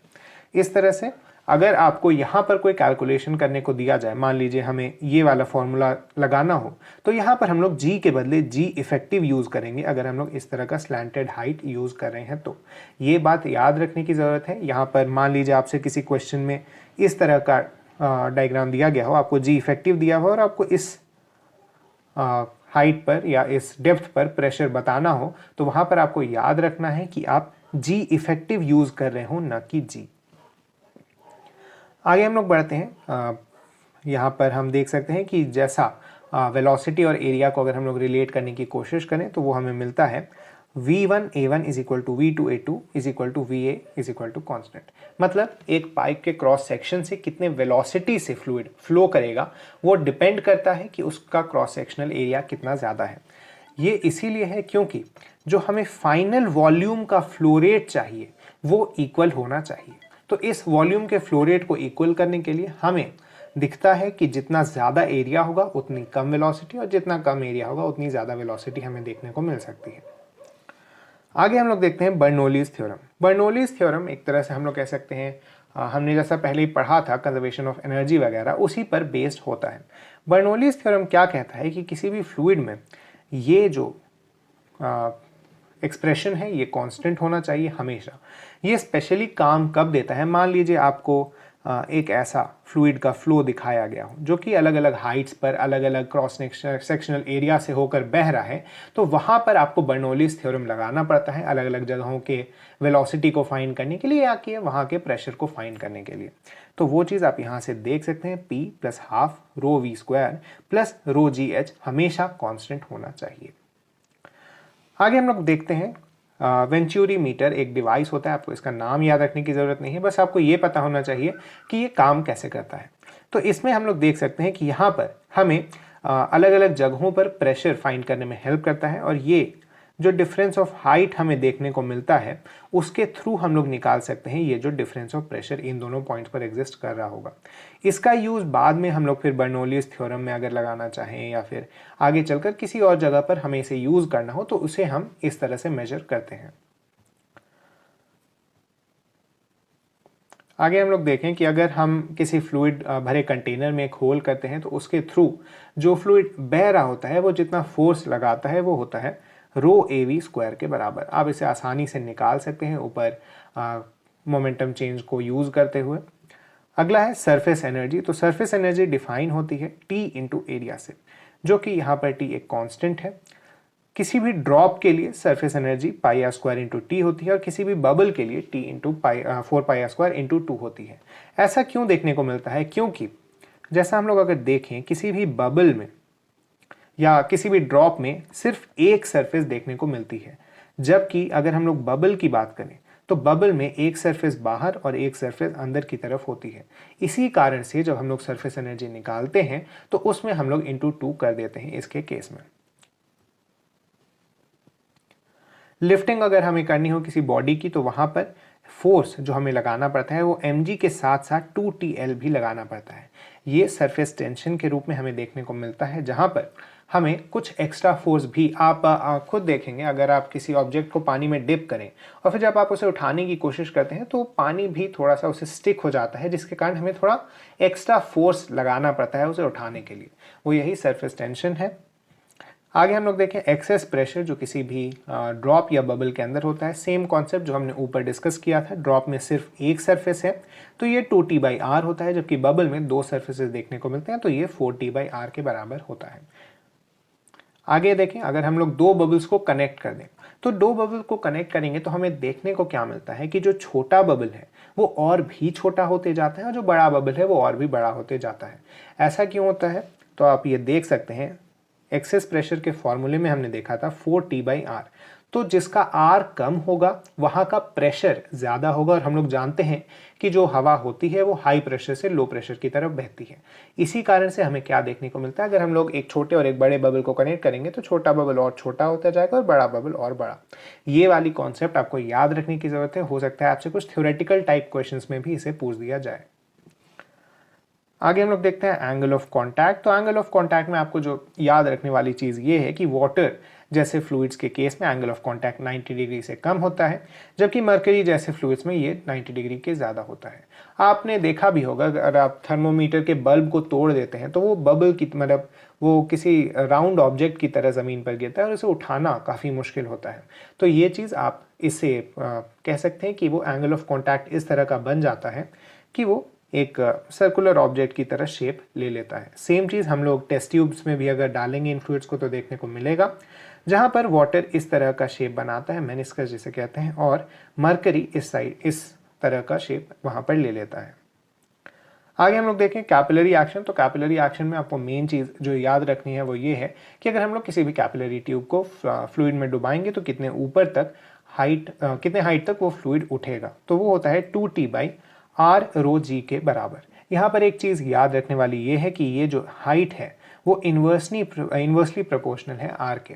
मतलब हम लोग टेस्ट ट्यूब का रेडियस कितना लिए हैं उस पर डिपेंड करता है कितने हाइट तक ऊपर जाएगा ये चीज़ याद रखने वाली इसीलिए है क्योंकि ये भी एक डायरेक्ट क्वेश्चन के रूप में आपसे थ्योरेटिकल पूछा जा सकता है। आगे हम लोग देखें विस्कोसिटी। तो विस्कस फोर्स का जो फॉर्मूला होता है वो होता है Na/dV/dy। यहाँ पर dV/dy वेलोसिटी ग्रेडियंट है। अगर हम लोग इस तरह से देखेंगे ये डिस्टेंस y है और यहाँ पर v वेलोसिटी से बह रहा है, तो इससे इस दूरी पर जितना भी चेंज आ रहा होगा विथ y उसे वेलोसिटी ग्रेडियंट कहा जाता है। अगला है Stokes law and terminal velocity. Stokes law ये कहता है कि जो विस्कोसिटी के कारण जो विस्कस फोर्स लग रही है उसका वैल्यू होता है 6/v, जबकि जो टर्मिनल वेलोसिटी होती है उसका फॉर्मूला ये होता है। यहाँ पर आपको याद रखने वाली चीज़ ये है कि जब हम लोग किसी ऑब्जेक्ट को पानी में डालते हैं तो वो एक सर्टेन वेलोसिटी अटेन करने के बाद उसी वेलोसिटी से चलते रहता है। मतलब उस पर और कोई फर्दर फोर्स नहीं लगती और उसका वेलोसिटी चेंज नहीं होता। उसी वेलोसिटी को टर्मिनल वेलोसिटी कहा जाता है। आप यहाँ देख सकते हैं, यहाँ पर v के रूप में इसे दिखा एक सर्टेन वेलोसिटी यहाँ पर आप देख सकते हैं। जब हम लोग इसे कहीं भी डालेंगे बुओयंट फोर्स और वेट के साथ मेजर करते हुए तो वहाँ पर हमें दिख जाएगा जब उस पर नेट फोर्स 0 लग रहा हो तो कौन सी वेलोसिटी मिलती है, उसे ही हम लोग टर्मिनल वेलोसिटी कहते हैं। इसी के साथ फ्लूइड्स का ये चैप्टर खत्म हुआ। अगला हम लोग बढ़ते हैं सेंटर ऑफ मास की तरफ। सेंटर ऑफ मास निकालने का अगर हमें किसी कोऑर्डिनेट पर कुछ मास रख के दिए गए हों तो वो फॉर्मूला जो होता है वो ये है m1x1 + m2x2 by m1 + m2 का सभी मासेस का सम, वो हमें उसका x कोऑर्डिनेट देगा और उसके y कोऑर्डिनेट के लिए हम लोग जैसे x में किया था वैसे ही यहाँ पर भी करेंगे m1y1 + m2y2 और उसको पूरे मास से डिवाइड कर देंगे तो हमें y कोऑर्डिनेट मिल जाएगा। इस तरह से हम कह सकते हैं एक तरह से सिंपलेस्ट फॉर्म है ये सेंटर ऑफ मास निकालने का। इसी के बेसिस पर हम लोग आगे जितने भी ऑब्जेक्ट्स के या फिर कुछ सेपरेट मासेस के निकालेंगे सेंटर ऑफ मास, तो वहाँ पर हमें इन्हें यूज़ करना पड़ेगा। यहाँ पर सब्ट्रैक्टिव और एडिटिव ऑब्जेक्ट्स की बात है तो होता क्या है कि सेंटर ऑफ मास निकालने के लिए अगर आप किसी दूसरे ऑब्जेक्ट को वहाँ रख भी दें तो वहाँ पर हम लोग डायरेक्टली इसी फॉर्मूला का यूज़ करते हुए यहाँ पर मान लीजिए कोई एक और एक्स्ट्रा ऑब्जेक्ट रख दिया जाए तो हम m(xm) यूज़ करके उसे नीचे +m कर देंगे तो हमें वहाँ पर आसानी से ये चीज़ मिल जाएगी। ये वाला केस स्पेशली हेल्पफुल होता है जब हमें दिया जाता है किसी डिस्क से निकाला हुआ कोई सेक्शन या फिर किसी स्फीयर से निकाला हुआ कोई सेक्शन या फिर किसी स्क्वायर से। तो ये चीज़ आपको याद रखनी है कि आपको सिंपली क्या करना है, इसके सेंटर ऑफ मास और इसके सेंटर ऑफ मास को यूज़ करते हुए या फिर किसी डिस्क के ऊपर कोई दूसरा डिस्क रख दिया जाए तो दोनों के सेंटर ऑफ मास को यूज़ करते हुए जहाँ भी नेट सेंटर ऑफ मास का शिफ्ट होगा उसे निकालना पड़ेगा। आगे है कुछ कंटिन्यूअस बॉडीज़ के सेंटर ऑफ मासेस। ये आप इंटीग्रेशन से निकाल सकते हैं, लेकिन ये कुछ कॉमन बॉडीज़ हैं तो आपको इनके सेंटर ऑफ मासेस याद भी रहे तो अच्छा होगा। यहाँ पर हम लोग बात करते हैं हाफ रिंग की, हाफ डिस्क की, हॉलो हेमिस्फीयर, सॉलिड कोन और हॉलो कोन की। ये सारी जो ऑब्जेक्ट्स हैं वो याद आपको रखने चाहिए क्योंकि कई बार क्या होता है, कुछ इस तरह से क्वेश्चन आता है। मान लीजिए आपसे पूछ दिया गया कि एक हेमिस्फीयर है, सॉलिड हेमिस्फीयर, जिसके ऊपर एक सॉलिड कोन रखा हुआ है, तो इस टोटल ऑब्जेक्ट का सेंटर ऑफ मास क्या होगा। आपको इसका हाइट दे दिया जाएगा और ये वाला रेडियस प्रोवाइड कर दिया जाएगा। तो यहाँ पर आपको निकालना पड़ेगा। यहाँ जैसे आप देख सकते हैं कि इस सॉलिड कोन का h/4 पर होता है और किसी भी सॉलिड हेमिस्फीयर का 3r/8 पर होता है। तो आप यहाँ पर जैसे यूज़ कर सकते हैं तो उस तरह से आपको निकालना पड़ेगा। आगे हम लोग बढ़े, अगर हमें सेंटर ऑफ मास की वेलोसिटी निकालनी हो तो वो भी हम ऊपर वाले फॉर्मूले की ही तरह यूज़ करते हुए निकाल सकते हैं, जहाँ पर हमें सबके मोमेंटम का सम डिवाइडेड बाई सबके मास का सम करना होता है। सेम चीज़ एक्सेलरेशन में भी सबके एक्सटर्नल फोर्स का सम बाई सबके मास का सम। यहाँ पर एक इंटरेस्टिंग चीज़ जो नोट करने वाली ये है कि मान लीजिए किसी सिस्टम पर जिसमें कई सारे ऑब्जेक्ट्स हैं या फिर एक या दो ऑब्जेक्ट ही है, तो वहाँ पर मान लीजिए एक्सटर्नल फोर्स नहीं लग रहा है, तो उस सिस्टम का सेंटर ऑफ मास मूव नहीं करेगा या एक्सेलरेट नहीं करेगा। अगर वो सिस्टम स्टेशनरी है तो मूव भी नहीं करेगा, और अगर मूविंग है तो सेम वेलोसिटी के साथ मूव करते रहेगा। ये चीज़ भी आपको याद रखनी चाहिए। क्यों? क्योंकि आपको कई बार इस तरह का केस दे दिया जाएगा कि दो बॉल्स एक दूसरे से अटैच्ड हैं, वो इस डायरेक्शन में उस डायरेक्शन में छोड़े गए हैं, तो वहाँ पर आपको याद रखना है कि मान लीजिए अगर फ्रिक्शन वगैरह कुछ भी नहीं है, मतलब एक्सटर्नल फोर्स नहीं लग रहा है, तो इनका जो सेंटर ऑफ मास होगा वो उसी पोजीशन पर हमेशा फिक्स्ड होगा। जब आप इसके क्वेश्चंस थोड़े ज़्यादा बनाएंगे तो आपको ये चीज़ें और भी ज़्यादा क्लियर हो जाएंगी। आगे हम लोग बढ़ते हैं कंजर्वेशन ऑफ मोमेंटम की तरफ। तो कंजर्वेशन ऑफ मोमेंटम, जैसा मैंने आपको बताया कि अगर एक्सटर्नल फोर्स नहीं लग रहा है तो वहाँ पर जो मोमेंटम है किसी भी ऑब्जेक्ट का, वो किसी भी सिस्टम का, वो कंजर्व्ड रहेगा। यहाँ पर हमें स्पेशली जो प्रॉब्लम्स देखने को मिलते हैं वो होते हैं बॉय ट्रॉली और गन बुलेट। यहाँ पर एक फंडामेंटल डिफरेंस है दोनों प्रॉब्लम्स के बीच में, जो कि कई बार हम लोग ओवरलुक कर देते हैं नॉर्मल स्टडीज़ में, और इसके कारण क्वेश्चंस बनते हुए भी नहीं बन पाते हैं। तो बॉय ट्रॉली प्रॉब्लम में क्या होता है कि हमें दिया रहता है कि एक बॉय है जो कि किसी ट्रॉली के ऊपर से जंप कर जाता है। यहाँ पर हमें जो वेलोसिटी दी जाती है बॉय की, वो रिलेटिव होता है विथ रिस्पेक्ट टू ट्रॉली। मतलब वो जब बॉय जंप कर रहा होता है उस समय जो उसकी वेलोसिटी दी गई होती है वो ट्रॉली के रिलेटिव होती है। तो जब हम लोग यहाँ पर कंजर्वेशन ऑफ मोमेंटम लगाएंगे तो हमें देखने को मिलेगा बॉय का मास मल्टीप्लाई होगा u माइनस वी से, क्योंकि हमें दिख तो रहा है कि ये u से जंप कर रहा है, लेकिन इसकी जो वेलोसिटी ग्राउंड फ्रेम से हमें देखने को मिलेगी वो होगी u माइनस वी, जबकि वेलोसिटी v से ही जा रहा होगा ग्राउंड फ्रेम पे देखने पे भी। जबकि गन बुलेट प्रॉब्लम में क्या होता है कि जब बुलेट की स्पीड दी होती है तो ये गन के रेस्पेक्ट में नहीं, यहाँ ग्राउंड ऑब्जर्वर के ही रेस्पेक्ट में होती है। तो यहाँ पर हम लोग directly mv is equal to mu लगा सकते हैं। ये चीज़ याद रखने वाली इसीलिए है क्योंकि इस पर भी कई बार कंफ्यूजिंग क्वेश्चंस दे दिए जाते हैं। अगला है इम्पल्स। इम्पल्स को एक तरह से आप समझ सकते हैं कि जैसे हमने एनएलएम में फोर्सेस लगाए थे, उसी तरह से हम इम्पल्स को भी किसी फ्री बॉडी डायग्राम में बनाकर एक तरह से सॉल्व कर सकते हैं। इम्पल्स होता क्या है कि जब भी फोर्स किसी बहुत शॉर्ट ड्यूरेशन के लिए लगता है तो उसे इम्पल्स कहा जाता है। उस शॉर्ट ड्यूरेशन ऑफ टाइम को हम लोग डेल्टा टी से रिप्रेजेंट करते हैं, और अगर हमें इम्पल्स निकालना हो तो हम एफ डी टी को t1 से t2, जो कि बहुत छोटा इंटरवल होता है, उसके लिए इंटीग्रेट कर सकते हैं। इम्पल्स मोमेंटम थ्योरम क्या कहता है कि जो इनिशियल मोमेंटम है उसमें अगर हम लोग इम्पल्स को ऐड कर दें तो हमें फाइनल मोमेंटम मिलता है। ये इम्पल्स मोमेंटम थ्योरम काफ़ी इंपॉर्टेंट है। मान लीजिए आप इसे इस तरह से समझ सकते हैं कि हमारे पास कोई बॉल है, हम किसी बॉल को किसी ऑब्जेक्ट पर हिट करते हैं, तो वो बॉल जब हिट हो रही होगी वॉल पर तो वहाँ पर उस पर एक इम्पल्स लगेगा जिसके कारण उसका मोमेंटम चेंज हो जाएगा। उसके चेंज ऑफ मोमेंटम को भी हम लोग इम्पल्स कह सकते हैं, क्योंकि जब वो कोलिजन कर रहा होगा तो वो काफ़ी शॉर्ट ड्यूरेशन ऑफ टाइम के लिए होगा। कोलिजन के बारे में भी हम लोग आगे अभी पढ़ते हैं। Head on collision. Collision basically दो तरह से होते हैं। यहाँ पर हम लोग पहले हेड ऑन कोलिजन की बात करते हैं। हेड ऑन कोलिजन में भी कुछ टाइप्स होते हैं। इलास्टिक कोलिजन वो कोलिजन है जहाँ पर एनर्जी कांस्टेंट रहती है।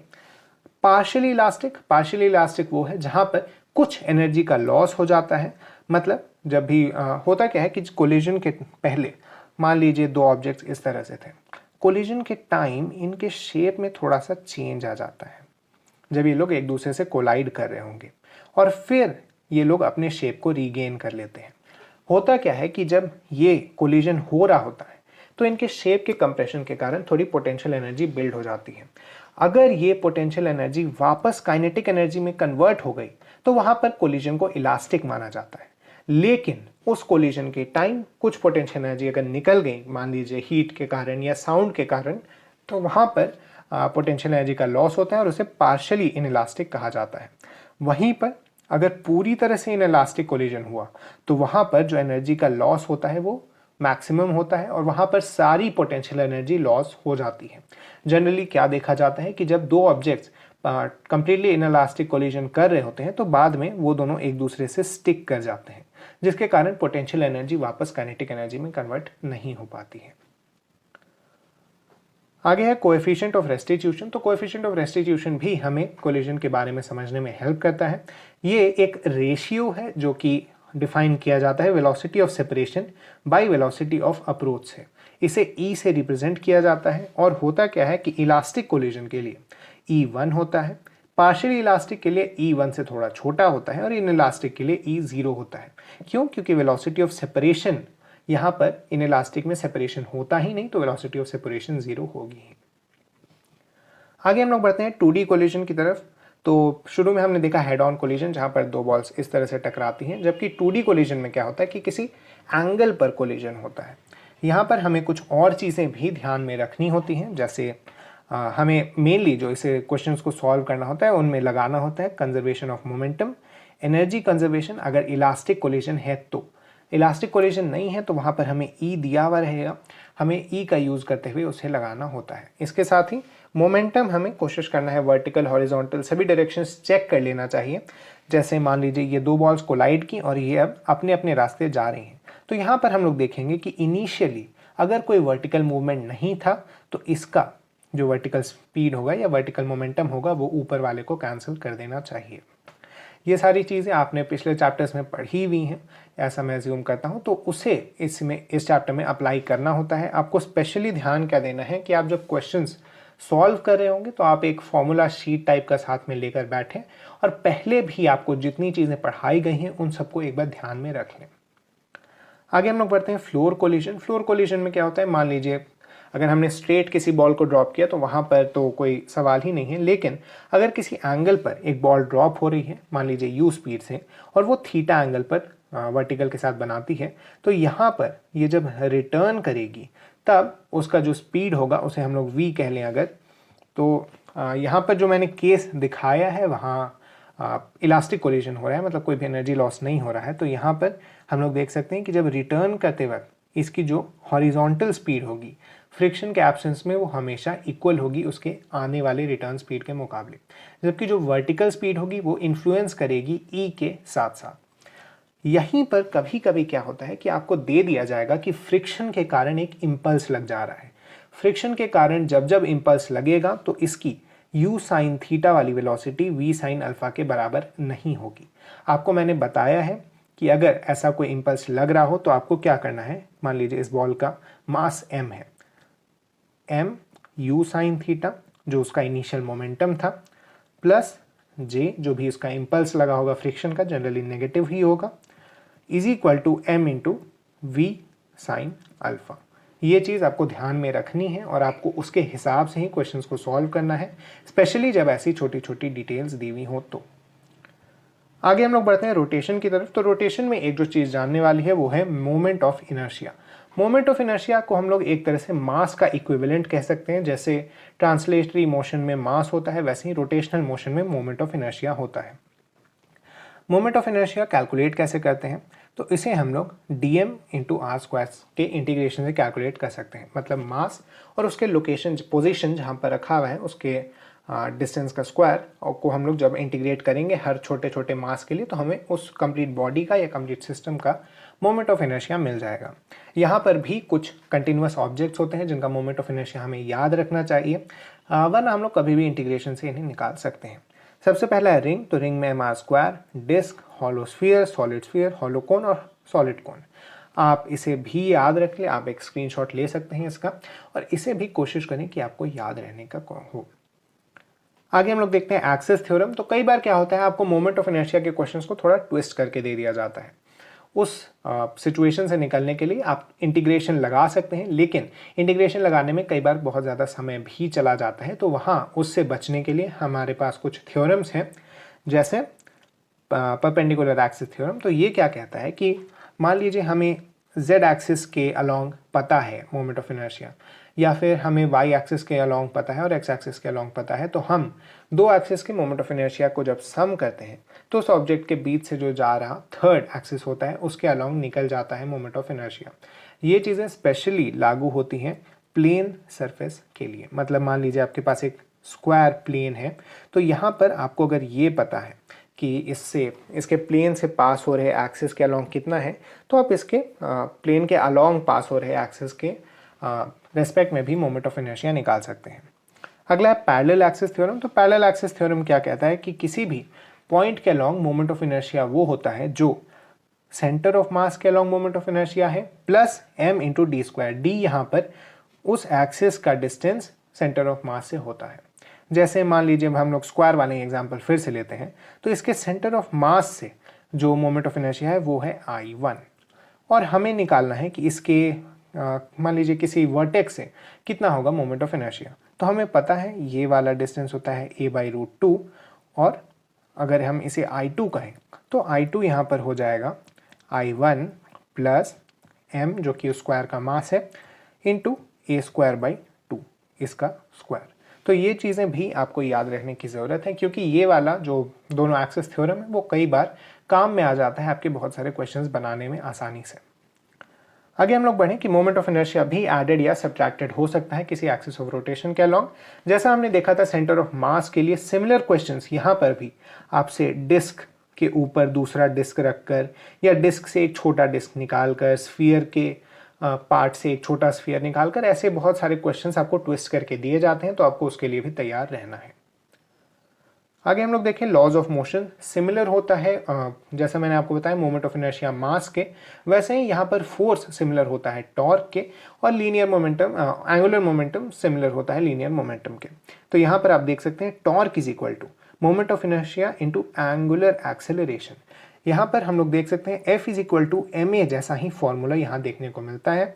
जैसे फोर्स था वैसे ही यहाँ पर टॉर्क है, जैसे मास था वैसे ही यहाँ पर मोमेंट ऑफ इनर्शिया है, और जैसे एक्सेलरेशन था वैसे ही यहाँ पर एंगुलर एक्सेलरेशन है। यहीं पर आपको मोमेंट ऑफ इनर्शिया की वैल्यूज अगर याद रहती हैं तो वो काफ़ी ज़्यादा हैंडी हो जाता है आपके लिए। अगला है स्टैटिक इक्विलिब्रियम के लिए। न सिर्फ आपने हो सकता है एनएलएम में पढ़ा होगा कि इक्विलिब्रियम के लिए फोर्स जो उस पर नेट फोर्स लग रहा है वो जीरो होना चाहिए, बल्कि यहाँ पर एक और कंडीशन आपको याद दिलाई गई है कि किसी भी स्टैटिक इक्विलिब्रियम को पाने के लिए न सिर्फ नेट फोर्स जीरो होना चाहिए बल्कि नेट टॉर्क भी जीरो होना चाहिए। इसके साथ ही जो velocity of centre of mass of body है वो जीरो हो, और एंगुलर वेलोसिटी जो बॉडी की है वो भी जीरो हो। आगे हम लोग देखें रोटेशनल काइनेटिक एनर्जी। जैसा हमने शुरू में पढ़ा था हाफ mv² था ट्रांसलेशन के लिए, ट्रांसलेटरी के लिए, वैसे ही रोटेशनल के लिए यहाँ पर आप हाफ I ω²। ओमेगा यहाँ पर एंगुलर वेलोसिटी है, आपने सर्कुलर मोशन वाले चैप्टर में पढ़ा है। वर्क डन, जैसा हमने वहाँ पर देखा था कि वर्क डन होता है फोर्स इंटू डिस्प्लेसमेंट, वैसे ही यहाँ पर टॉर्क इंटू एंगुलर डिस्प्लेसमेंट होता है वर्क डन। यहाँ पर भी एंगुलर मोमेंटम जैसा वहाँ पर लीनियर मोमेंटम था वैसा ही होता है। यहाँ पर एक और चीज़ ध्यान देने वाली ये है कि आपसे कई बार क्या होगा कि किसी लीनियर मोशन के लिए एक पॉइंट के अलोंग एंगुलर मोमेंटम पूछा जाएगा। मान लीजिए कोई बॉडी इस तरह से मूव करी है v वेलोसिटी से, तो उसके मोशन के लिए आपको किसी भी फिक्स पॉइंट से पूछ दिया जाएगा कि इसका एंगुलर मोमेंटम क्या है, तो वो होता है mvd के बराबर। और अगर आप एक चीज़ नोटिस करेंगे तो यहाँ पर आप देख सकते हैं कि मान लीजिए ये पॉइंट फिक्स्ड है और ये इस तरह से जा रहा है। ये ऑब्जेक्ट चाहे यहाँ पर हो, यहाँ पर हो, यहाँ पर हो, हमेशा इसका जो परपेंडिकुलर डिस्टेंस है इस वाले लाइन का वो हमेशा d ही है। इसीलिए क्या होता है कि इस ऑब्जेक्ट का लीनियर मोशन के दौरान हमेशा ही एंगुलर मोमेंटम mvd के बराबर होता है। ये चीज़ भी आपसे थ्योरेटिकल क्वेश्चन में पूछा जा सकता है, तो ये चीज़ आप ध्यान में रखें। आगे हम लोग देखें कि किसी रिजिड बॉडी के लिए अगर हम लोग को निकालना हो एंगुलर मोमेंटम, तो वो जैसा हमने ऊपर हर चीज़ को कंपेयर किया है वैसे ही यहाँ पर भी L is equal to I omega के जैसा होता है, जैसा हमने वहाँ पर देखा था P is equal to mv के बराबर। इसके साथ ही यहाँ पर भी इम्पल्स मोमेंटम थ्योरम होता है। एंगुलर मोमेंटम जो इनिशियल है उसमें अगर हम लोग एंगुलर इम्पल्स अगर हम इससे कहें तो एंगुलर इम्पल्स ऐड कर दें तो वो हमें फाइनल एंगुलर मोमेंटम दे देगा। यहाँ पर एक स्पेशल केस आता है फ्री रॉड कोलिजन का। तो फ्री रॉड कोलिजन में आपको याद रखना है कि आपको कौन कौन सी चीज़ें अप्लाई करनी है, लीनियर मोमेंटम, एंगुलर मोमेंटम और E। इसके साथ ही पावर, जैसा हमने वहाँ पढ़ा था कि वहाँ पावर होता था F इंटू V, वैसे ही यहाँ पावर होता है टॉर्क इंटू एंगुलर वेलोसिटी। अगला है रोलिंग मोशन। तो रोलिंग मोशन में आपसे जो केवीपी या एसए में स्पेसिफिक केसेस पूछे जाते हैं वो बहुत डिफ़िकल्ट नहीं होते हैं। आपको बस ये याद रखना है कि अगर हमें वेलोसिटी जो है उसका वो एंगुलर वेलोसिटी इंटू आर के बराबर मिल जाता है, मतलब इस पॉइंट की वेलोसिटी 0 मिल जाती है, तो वहाँ पर प्योर रोलिंग हो रहा होता है। नहीं तो फ्रिक्शन वहाँ पर काम में आता है। जैसा हम लोग जानते हैं फ्रिक्शन दो बॉडीज़ के बीच में म्यूचुअल मोशन को रोकने की कोशिश करता है। तो वैसे ही मान लीजिए अगर यहाँ पर वेलोसिटी ज़्यादा हुई आर ओमेगा से, तो यहाँ पर बैकवर्ड फ्रिक्शन फोर्स लगेगी, जबकि अगर वेलोसिटी कम हुई आर ओमेगा से तो यहाँ पर फॉरवर्ड फ्रिक्शन फोर्स लगेगी। तो इसी के साथ ये चैप्टर खत्म हुआ। आपको इसके क्वेश्चंस स्पेशली प्रैक्टिस करने चाहिए। आप कोशिश करें 40 to 50 क्वेश्चंस इस चैप्टर से लगा लें। आपको मेनली फॉर्मूले याद रखने हैं, और जो KPI के पेपर में इससे क्वेश्चंस आते हैं वो बहुत ज़्यादा डिफिकल्ट नहीं आते। आप कोशिश करें कि उन्हें भी बनाने का ट्राई करते रहें। Thank you.